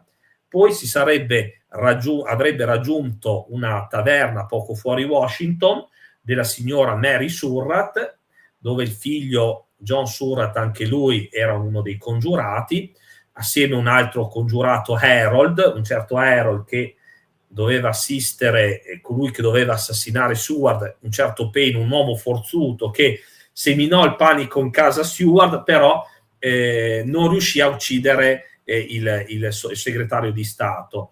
Non riuscirono neanche a uccidere chi doveva uccidere Johnson, si ubriacò e non lo uccise, anzi dalle sue testimonianze la polizia di Washington riuscì a ricostruire, ad arrestare quasi tutti i congiurati, tranne appunto Booth e Harold, che scapparono dopo essersi visti alla taverna Surratt, a Surrattville, scappano, cercano di raggiungere la Virginia, che era lì vicino, c'era il Potomac, Washington sappiamo che è diviso dal Potomac con la Virginia. E cosa succede? Le truppe ovviamente stranamente riesce a uscire da Washington, nonostante tutte le vie avrebbero dovuto essere chiuse. Una via non è chiusa e quindi ci sono dei sospetti che qualcuno all'interno del Partito Repubblicano, all'interno del governo di Lincoln, abbiano tramato per ucciderlo o per favorire questi congiurati e permettere loro di scappare. Tuttavia Booth e il suo amico vengono catturati e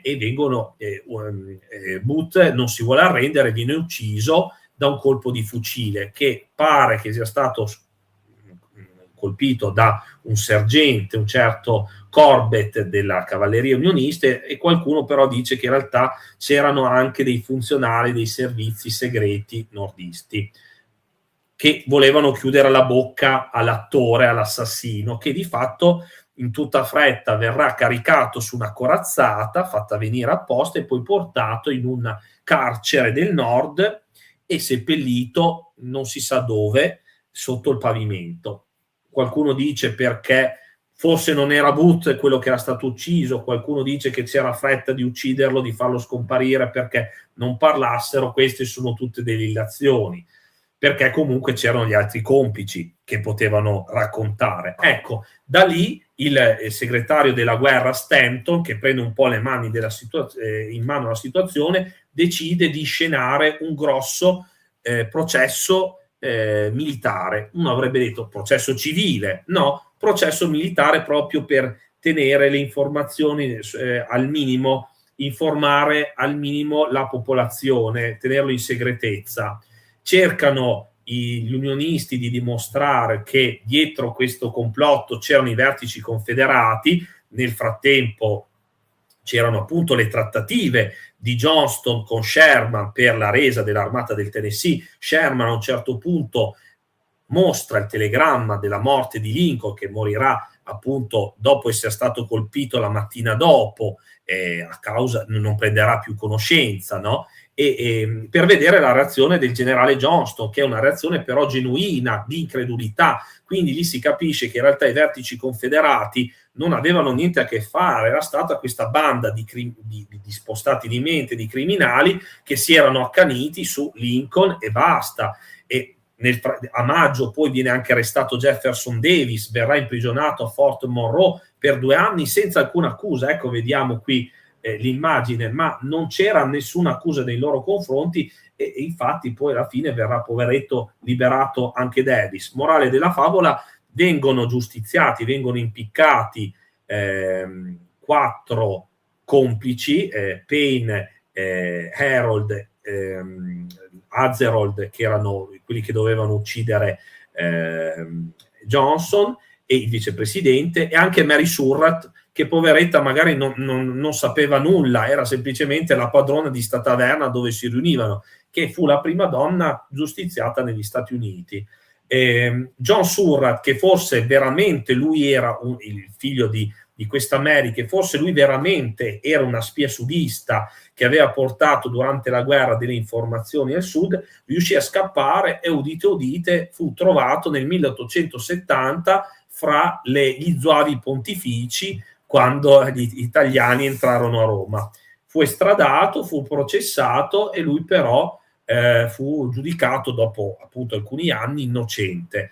Tra i condannati non alla pena di morte, ma alla reclusione, c'era anche un certo dottor Mood, su cui si faranno anche dei film, colpevole semplicemente di aver curato la gamba di Booth durante la sua fuga. Poi durante un'epidemia di febbre gialla in questo carcere sull'isola degli Squali, dove appunto verrà fatto anche un film che prende questo nome, per buona condotta sarà liberato. Comunque è veramente una delle sentenze molto dure per queste persone, però di fatto il mistero su chi, se c'erano effettivamente degli appoggi da parte più che altro degli esponenti del Partito Repubblicano, abbiamo visto contrari al piano di ricostruzione molto pacifico di Lincoln, rimangono sicuramente il ministro della guerra, il segretario della guerra Stanton,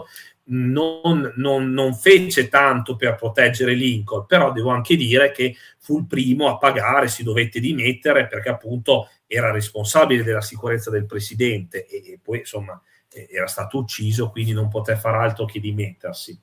E di fatto a questo punto, senza più Lincoln, cosa succede? Per il sud si abbatté la pace cartaginese, altro che ricostruzione con indennizzo. Immediatamente azzerato il debito pubblico degli Stati Confederati, cioè chi aveva moneta, titoli cartacei degli Stati Confederati non valevano più niente, gli schiavi erano già stati liberati, viene messa finalmente, dico finalmente perché era un sogno dei settentrionali, fin da prima della guerra, una tariffa quasi del 50% protezionistica, quindi i commerci del sud sono ridotti a zero, viene messa anche una forte tassa sul cotone, prodotto principale dei sudisti, e tra l'altro tutti i governi sudisti che si stavano impiantando allora vengono annullati, ci sono delle nuove elezioni dove però votano solo i sudisti che non avevano combattuto contro l'Unione, quindi gli schiavi neri liberati, che ovviamente votano il Partito Repubblicano, si vengono a instaurare dei governi militari con dei parlamentari di colore governati come dei burattini dei repubblicani, e ci sono anche degli speculatori al sud che comprano veramente a poco immensi latifondi, perché ovviamente non c'erano più la manodopera a costo zero per coltivare i campi di cotone, i campi di indaco, di zucchero, eccetera, e tanti proprietari per pagare le tasse sono costretti a cedere le loro proprietà a poco prezzo. E qui c'è appunto un'immagine, penso tratta da Via Colvento, di una vecchia magione ormai incendiata dagli uomini di Sherman a suo tempo, che rimane così. Il sud è in ginocchio e da prima della guerra, che produceva circa il 50% del prodotto interno lordo degli Stati Uniti, diventa produttore del 10%, in una situazione di estrema arretratezza che durerà almeno un secolo successivamente. Possiamo andare avanti.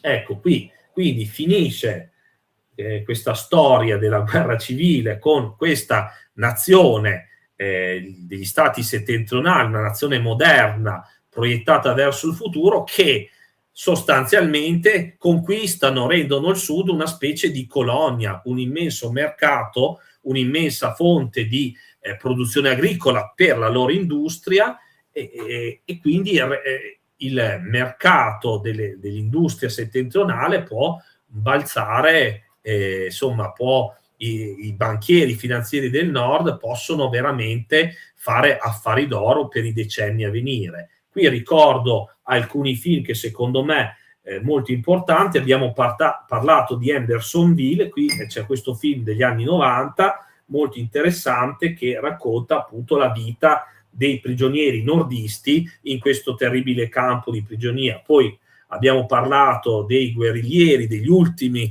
soldati sudisti che resistettero ai settentrionali, quindi Clint Eastwood che impersona un guerrigliero del Missouri, Josie Wells. Vediamo qui che ha due belle Colt Dragoon di calibro un calibro talmente potente che se sparavi con quelle pistole ti ribaltavi all'indietro, e poi The Conspirator, proprio un film più recente sulla congiura dell'uccisione di Lincoln e sul processo a Mary Surratt e agli altri indagati, anche se in realtà già colpevoli prima ancora di essere giudicati.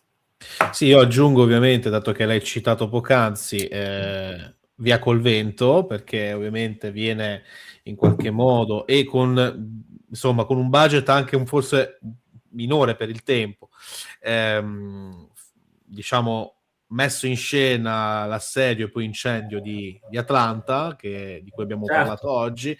Tra Pensa l'altro, che verranno bruciate per fare l'assedio le scenografie del film King Kong. Certo, sì, infatti, guarda, stavo proprio per dirti. Scusami, non volevo toglierti. No, ma figurati, in realtà questa cosa qua ne avevamo parlato anche nella primissima live, fondamentalmente, di questa serie, ma con Marco Bognardi, anche perché poi lo stesso Via col vento, diciamo, è uno di quei film un po', diciamo, che pongono il Sud in una maniera molto romantica, ecco, da questo punto di vista. Sì, però diciamo si vede tutto il periodo, diciamo dallo scoppio della guerra alla fine, la ricostruzione, diciamo l'occupazione anche militare delle truppe nordiste del Sud, quindi diciamo da uno spaccato, certo, seppur parziale, comunque molto della situazione. Parziale. Assolutamente sì, ovviamente iscrivetevi al canale di Michele, mi raccomando, perché insomma è riuscito a portare anche qua specialmente dei fantastici contenuti. Una serie come questa è veramente molto complicata comunque da organizzare e da mettere in live, quindi insomma ecco, mi sembra cosa molto giusta. Allora, abbiamo un po' di domande, ne ho raccolte qualcuna. Allora, scusami Luca, posso solo ricordare una cosa: a Militari, sì, a Novegro, i primi di maggio sarò col mio stand e avrò anche la presentazione di Caster, del libro di Caster. Volevo solo ricordare questo: chi vuol venire mi trova con i miei libri, se vuol scambiare 4 chiacchiere molto volentieri. Beh, allora andateci assolutamente. Anche tu Luca, vieni volentieri, ti aspetto. Guarda, spero che, ecco, da questo punto di vista si riesca, perché gli impegni sono immensi, specialmente di lavoro. Allora, ho raccolto qualche domanda che sono arrivate in chat. La prima è di Giorgio, chiede: tra l'inizio e la fine della guerra civile le armi che evoluzione avevano avuto? Il nord aveva le migliori, hanno influito molto sull'esito del conflitto. Allora, io premetto che avevo già mezzo risposto insieme a Marco Bognardi a questa domanda nella live iniziale, e lo stesso Marco Bognardi infatti ha detto, grosso modo, all'inizio i federali avevano, vado a memoria, il 30-40% di fucili rigati, i confederati 10-20%, e alla fine i federali erano armati quasi completamente con fucili rigati, i confederati all'80%. Adesso state, insomma, sì, sono d'accordo ovviamente con l'amico il professor Bognardi, giustamente. Stiamo parlando di fucili rigati a un colpo solo, ad avancarica, quindi che era l'arma in dotazione della fanteria nordista, lo Springfield, quindi di fabbricazione americana, anche se comprarono anche in Europa dei Lawrence e degli Enfield, e soprattutto anche dei sudisti, abbiamo visto, con gli Enfield comprati dalla Gran Bretagna. Devo dire che però c'è da sottolineare che soprattutto la cavalleria nordista alla fine della guerra era molto meglio armata della cavalleria sudista, perché loro avevano all'inizio degli Sharps a retrocarica, a un colpo solo però a retrocarica, quindi si inseriva nella culatta il proiettile, si caricava molto più velocemente. E poi ne abbiamo parlato anche forse durante la live per Gettysburg. Poi arrivarono gli Spencer, che erano delle altre carabine per la cavalleria con ben 7 colpi a ripetizione, che si inseriva un tubo all'interno del calcio e si potevano sparare 7 colpi in successione. Quindi chiaramente voi capite che rispetto dei fucili a un colpo solo che si caricavano da davanti ad avancarica, no? Con la bacchetta, tutto questo dava una potenza di fuoco, se non di precisione, perché non erano precisissimi questi Spencer, però sicuramente dava un volume di fuoco notevole, ed è anche per questo che la cavalleria nordista, oltre alle defezioni e alla mancanza di cavalli dei confederati, aveva assunto un'importanza strategica sia del fronte est sia del fronte dell'ovest importante.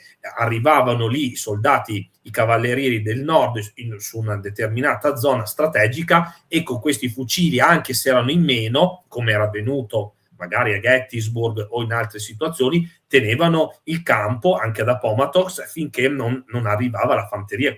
Quindi questo era sicuramente un grande vantaggio. Sempre per citare delle armi moderne, ricordo anche il fucile Henry, che è un po' il papà del Winchester, anche questo un fucile a retrocarica a ripetizione, che però fu utilizzato poco, soprattutto all'ovest, perché aveva un po' di difetti, un po' si inceppava, però alcuni reparti dell'ovest lo utilizzarono. E poi ricordo la mitragliatrice, la Gatling, che fu brevettata proprio nel 1862. C'è addirittura un bel fumetto di Blueberry, il fumetto Blueberry francese, che racconta di questa invenzione della Gatling e di quanto importante fosse per i due contendenti assicurarsi questa invenzione. C'è addirittura un film, uno spaghetti western, che non mi ricordo come si chiama, però che parla proprio dell'invenzione della Gatling, però di fatto era un'arma ancora molto instabile, si inceppava molto facilmente, per cui non fu utilizzata molto. Magari veniva messa nei campi fortificati, su qualche battello lungo il Mississippi, no? Di sorveglianza, però non venne utilizzata molto. Ne abbiamo parlato che sarà utilizzata nella guerra contro Cuba, dove era già passato un po' di tempo, quest'arma era stata modificata e implementata, e lì sarà importante nella battaglia di San Juan nel 1898, la Gatling. Allora, la prossima domanda in realtà si collega un po' con la questione anche delle innovazioni, con le innovazioni tecnologiche. E chiedono: se confrontiamo le due strategie, la differenza non sta tanto nelle capacità militari quanto nella diversa concezione della guerra moderna contro la guerra totale. Johnson fu davvero inferiore o inadatto? Le due strategie... Posso un attimo dirti la mia, poi ti lascio tranquillamente la parola. Allora, recentemente, penso oggi, è uscito uno short del canale iStorica, secondo me molto interessante, sul fatto del perché gli americani ultimamente, parliamo del dopo 45, non riescono a vincere potentemente e in maniera certa una guerra, se non andando a dei pareggi oppure a delle sconfitte strategiche, fondamentalmente. E poneva in essere il fatto che ci sia di mezzo intanto una sopravvalutazione stessa di se stessi, del modo di combattere, del pensare di riuscire a controllare, specialmente tramite un gran uso della tecnologia, il campo di battaglia, quando di fatto nei recenti anni, questa cosa poi si vede a maggior ragione, la guerra è cambiata radicalmente. Ora, è vero che è uno short, se ne potrebbe parlare a non finire, forse questa non è la sede migliore, però se ti posso dire, la concezione guerra moderna e guerra totale, anche questa concezione di guerra totale, so che hai fatto un'altra domanda che poi caro ascoltatore la metterò in sovrimpressione. Guerra totale in realtà è una guerra che non è che inizia specialmente da questa guerra civile. In verità, se guardiamo un po' più indietro nel tempo, secoli indietro nel tempo, ha le sue radici pure nella storia moderna, cioè storia d'età moderna. Guardiamo semplicemente il fatto dell'uso incondizionato delle risorse cittadine e della guerra anche contro i civili, fondamentalmente della guerra dei 30 anni. Lo spostamento delle truppe ovviamente faceva questo, creava molti disastri ed estreme sofferenze. Quindi insomma non credo che ci sia uno spartiacque così netto, ecco, con la guerra civile americana, per quanto riguarda la concezione di guerra totale. Tu che ne pensi? E adesso, insomma, tu sei l'esperto poi qui, quindi ti lascio la parola, Michele. Prego. No, guarda, io ho avuto occasione, magari professionalmente, di studiare alcune cose di strategia, chiaramente, come militare, però il discorso sulle guerre americane recenti è una cosa un po' molto complicata, perché poi va posizionata nel periodo storico, nella situazione geografica, strategica, che è diversa in Corea, diversa nel Vietnam, è diversa oggi. Sicuramente se vuoi vincere una guerra non ti devi sporcare le mani, e non si può pensare di vincerla senza perdite e così, no, a buon mercato. Questo è così.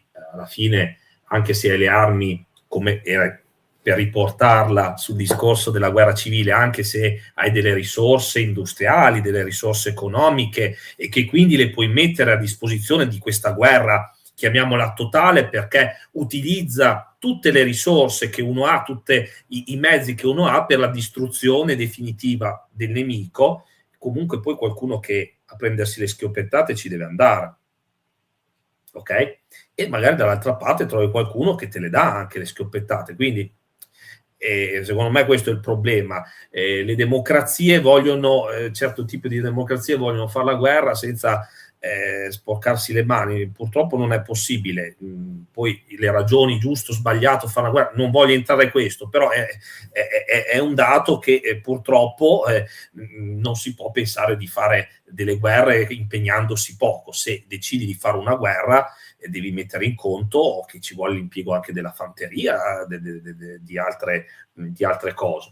E per quanto, entrando più nel discorso della domanda del nostro ascoltatore, le due strategie, non riesco a capire quali sono le due strategie a confronto, se può darci un attimo. Guerra moderna contro guerra totale. Credo che guerra moderna, inteso guerra diciamo precedente, esatto. Per quanto in verità buona parte delle strategie, ma l'abbiamo detto, ripetuto sia con te che con Marco Boniardi, durante la guerra civile americana vengono riprese quasi totalmente buona parte delle strategie della guerra d'età moderna, specialmente di stampo napoleonico. Sì, beh, certo, tutti i generali sul nord che del sud avevano studiato su Napoleone, e quindi i principali Hardee, Halleck, i generali sia del nord che del sud che avevano scritto anche dei manuali, si erano ispirati a Jomini e a Napoleone. Diciamo che la guerra civile iniziarono a combattere nello stile napoleonico e poi finirono più o meno a combatterla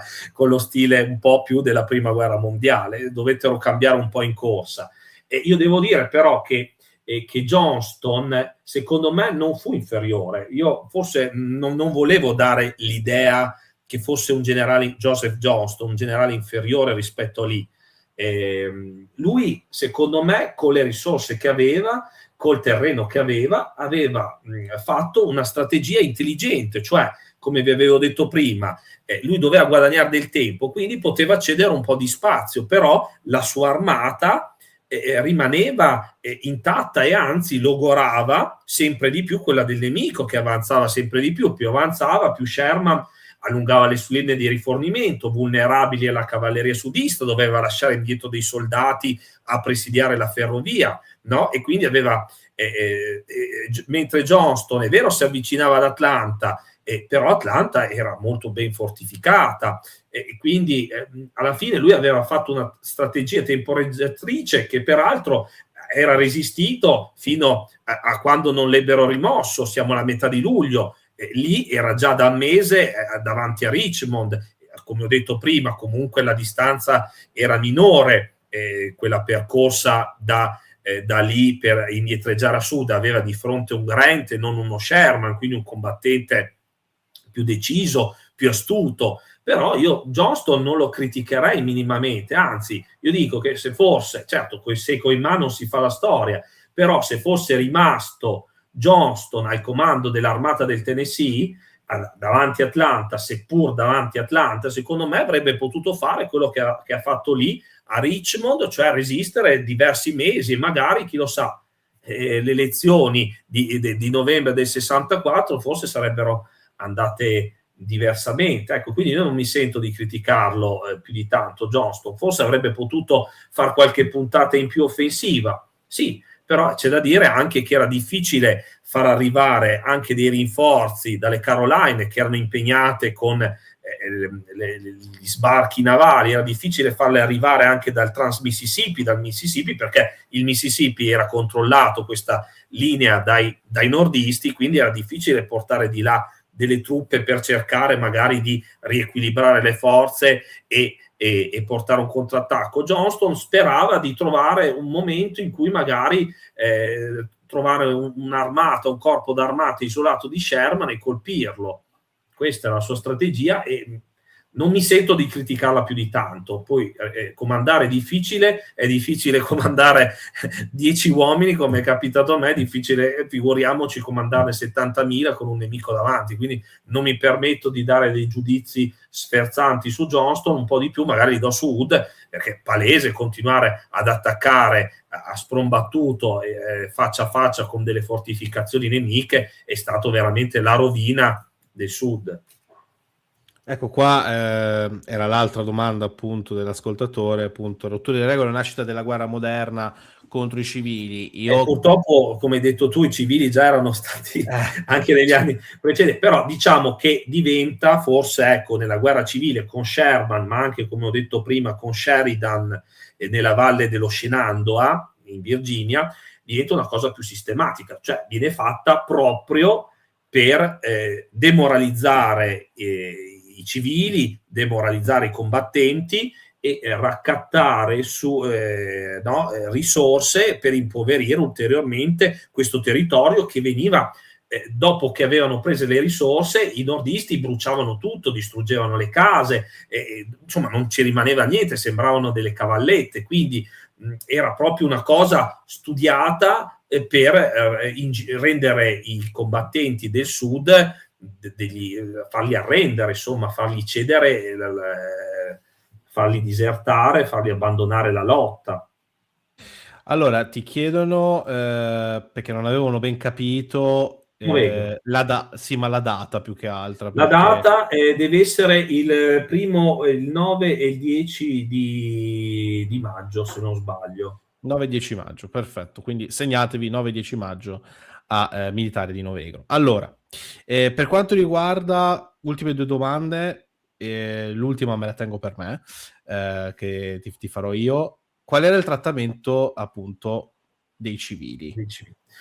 Allora, il trattamento dei civili dipende da chi era in comando, nel senso che abbiamo visto un timido e cavalleresco generale McClellan, se vi ricordate nella campagna peninsulare del 62, che in un certo senso quasi quasi, non dico che simpatizzasse per i sudisti, però insomma sicuro li trattava con tutti gli onori, e ha una situazione negli ultimi anni di guerra, forse anche si erano esacerbati gli animi, sicuramente un po' più dura. Ecco, il generale Sherman con queste sue truppe che avanzavano in questo territorio senza alcuna opposizione, ci furono degli atti di grande umanità, c'è da dire, cioè dei soldati nordisti che davano da mangiare ai bambini, alle donne, però ci furono anche degli atti di violenza, di abuso.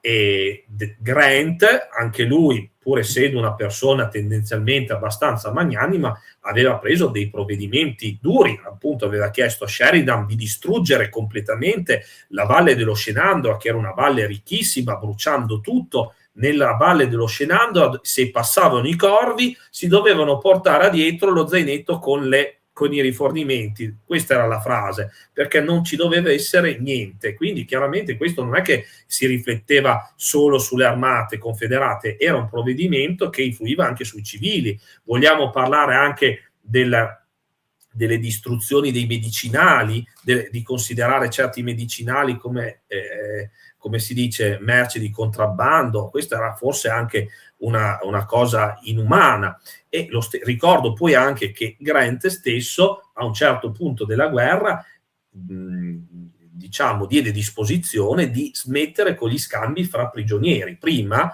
i sudisti e i nordisti scambiavano i prigionieri, un generale si scambiava con un altro generale o con 2 colonnelli, che ne so, tipo le figurine. Grant a un certo punto decise di non farlo più, quindi della gente rimase mesi e mesi a marcire anche nelle prigioni nordiste, che non erano certo migliori di quelle confederate. Quindi sicuramente alla fine della guerra il trattamento per i militari, ma anche per i civili dei territori occupati, si fece molto più duro, anche se non è paragonabile a quello che successe poi nel Novecento, eccetera, eccetera. Però forse anche per questo io credo che nel sud non si sviluppò tutta questa guerriglia, no? Un po' anche perché i generali come Johnston e come Lee ebbero la lungimiranza di dire: la partita è chiusa, basta, non sbandiamo i reparti, ci arrendiamo in blocco e basta. Però se ci fosse stato un trattamento più duro, più sanguinario dei nordisti, probabilmente si sarebbe innescata una battaglia, una guerra partigiana nei territori occupati dei confederati, cosa che non avvenne. I sudisti è vero che furono occupati militarmente, furono occupati come una sorta di colonia, però la loro reazione fu solo quella dal punto di vista morale, cioè non dico inventarono, ma romanzarono la causa persa, no? Questa sconfitta dovuta semplicemente alla mancanza di mezzi e di uomini, questa vittoria sfiorata, un po' per celebrare i caduti, per celebrare i vecchi generali, per celebrare questa cultura sudista che continua a sopravvivere. Ricordo che fino a poco tempo fa tante bandiere degli stati del sud avevano la croce di Sant'Andrea, no, dell'armata della Virginia. Le trasmissioni televisive e radio iniziavano con la canzone Dixie, quindi insomma tanti ragazzi venivano battezzati col nome di generali sudisti. Il buio oltre la siepe, tanti protagonisti, che è ambientato nel Mississippi, tanti protagonisti si chiamano Robert Lee, Braxton Bragg, si chiamano così di nome, col nome dei generali confederati, quindi si porta avanti questa memoria, però non c'è stata una reazione violenta. Allora, l'ultima domanda che ti faccio, parlando invece di diserzioni sudiste, è una mia curiosità, da magari non esperto di questa materia. Ti chiedo se il periodo che in questa live abbiamo analizzato insieme, o meglio hai analizzato, si può collocare anche il famoso, almeno famoso probabilmente per te, non so per quanti, Stato Libero di Jones. Cioè il film però di fatto è una contea che fu poi creata da Newton Knight. C'erano stati c'era stato anche un film negli anni precedenti che riguardava questo, cioè in alcune contee, soprattutto montane o un po' isolate, i sudisti, la popolazione del sud non era tanto d'accordo con la secessione, e abbiamo visto la Virginia occidentale che si era staccata, e c'è un bel libro di Serge Nersan, che è un funzionario belga dell'Unione Europea, che ha scritto un libro in francese, però insomma, si può leggere per chi conosce questa lingua, la Confédération Sudiste, che racconta proprio di queste sacche di resistenza che, al di là della retorica post-bellica, e insomma non tutta la popolazione era d'accordo con la secessione, col combattere, con la guerra in generale. Ci saranno anche delle rivolte, delle donne di Richmond per il pane, per avere il pane, quindi insomma poi alla fine, quando soffri la fame, non c'è bandiera che tenga, insomma sicuramente ci furono queste sacche di resistenza, ci furono delle situazioni come Freestyle Jones, ma ripeto, c'era un altro film, adesso non mi viene in mente come si intitolava, degli anni 60, La quercia dei giganti, qualcosa del genere, dove appunto raccontava che c'era la popolazione che non voleva arruolarsi, non voleva pagare le tasse del governo confederato, era contraria alla secessione, quindi opponeva anche una resistenza effettiva alle truppe confederate, quelle per l'ordine interno, ecco. E c'era c'era sicuramente a maggior ragione quando le cose cominciavano ad andare male negli ultimi anni. Tante diserzioni anche tra le file delle varie armate, attenzione, anche lì i sudisti a un certo momento avevano capito che non c'era più speranza e cominciavano ad andare a casa, ecco, nottetempo andavano via.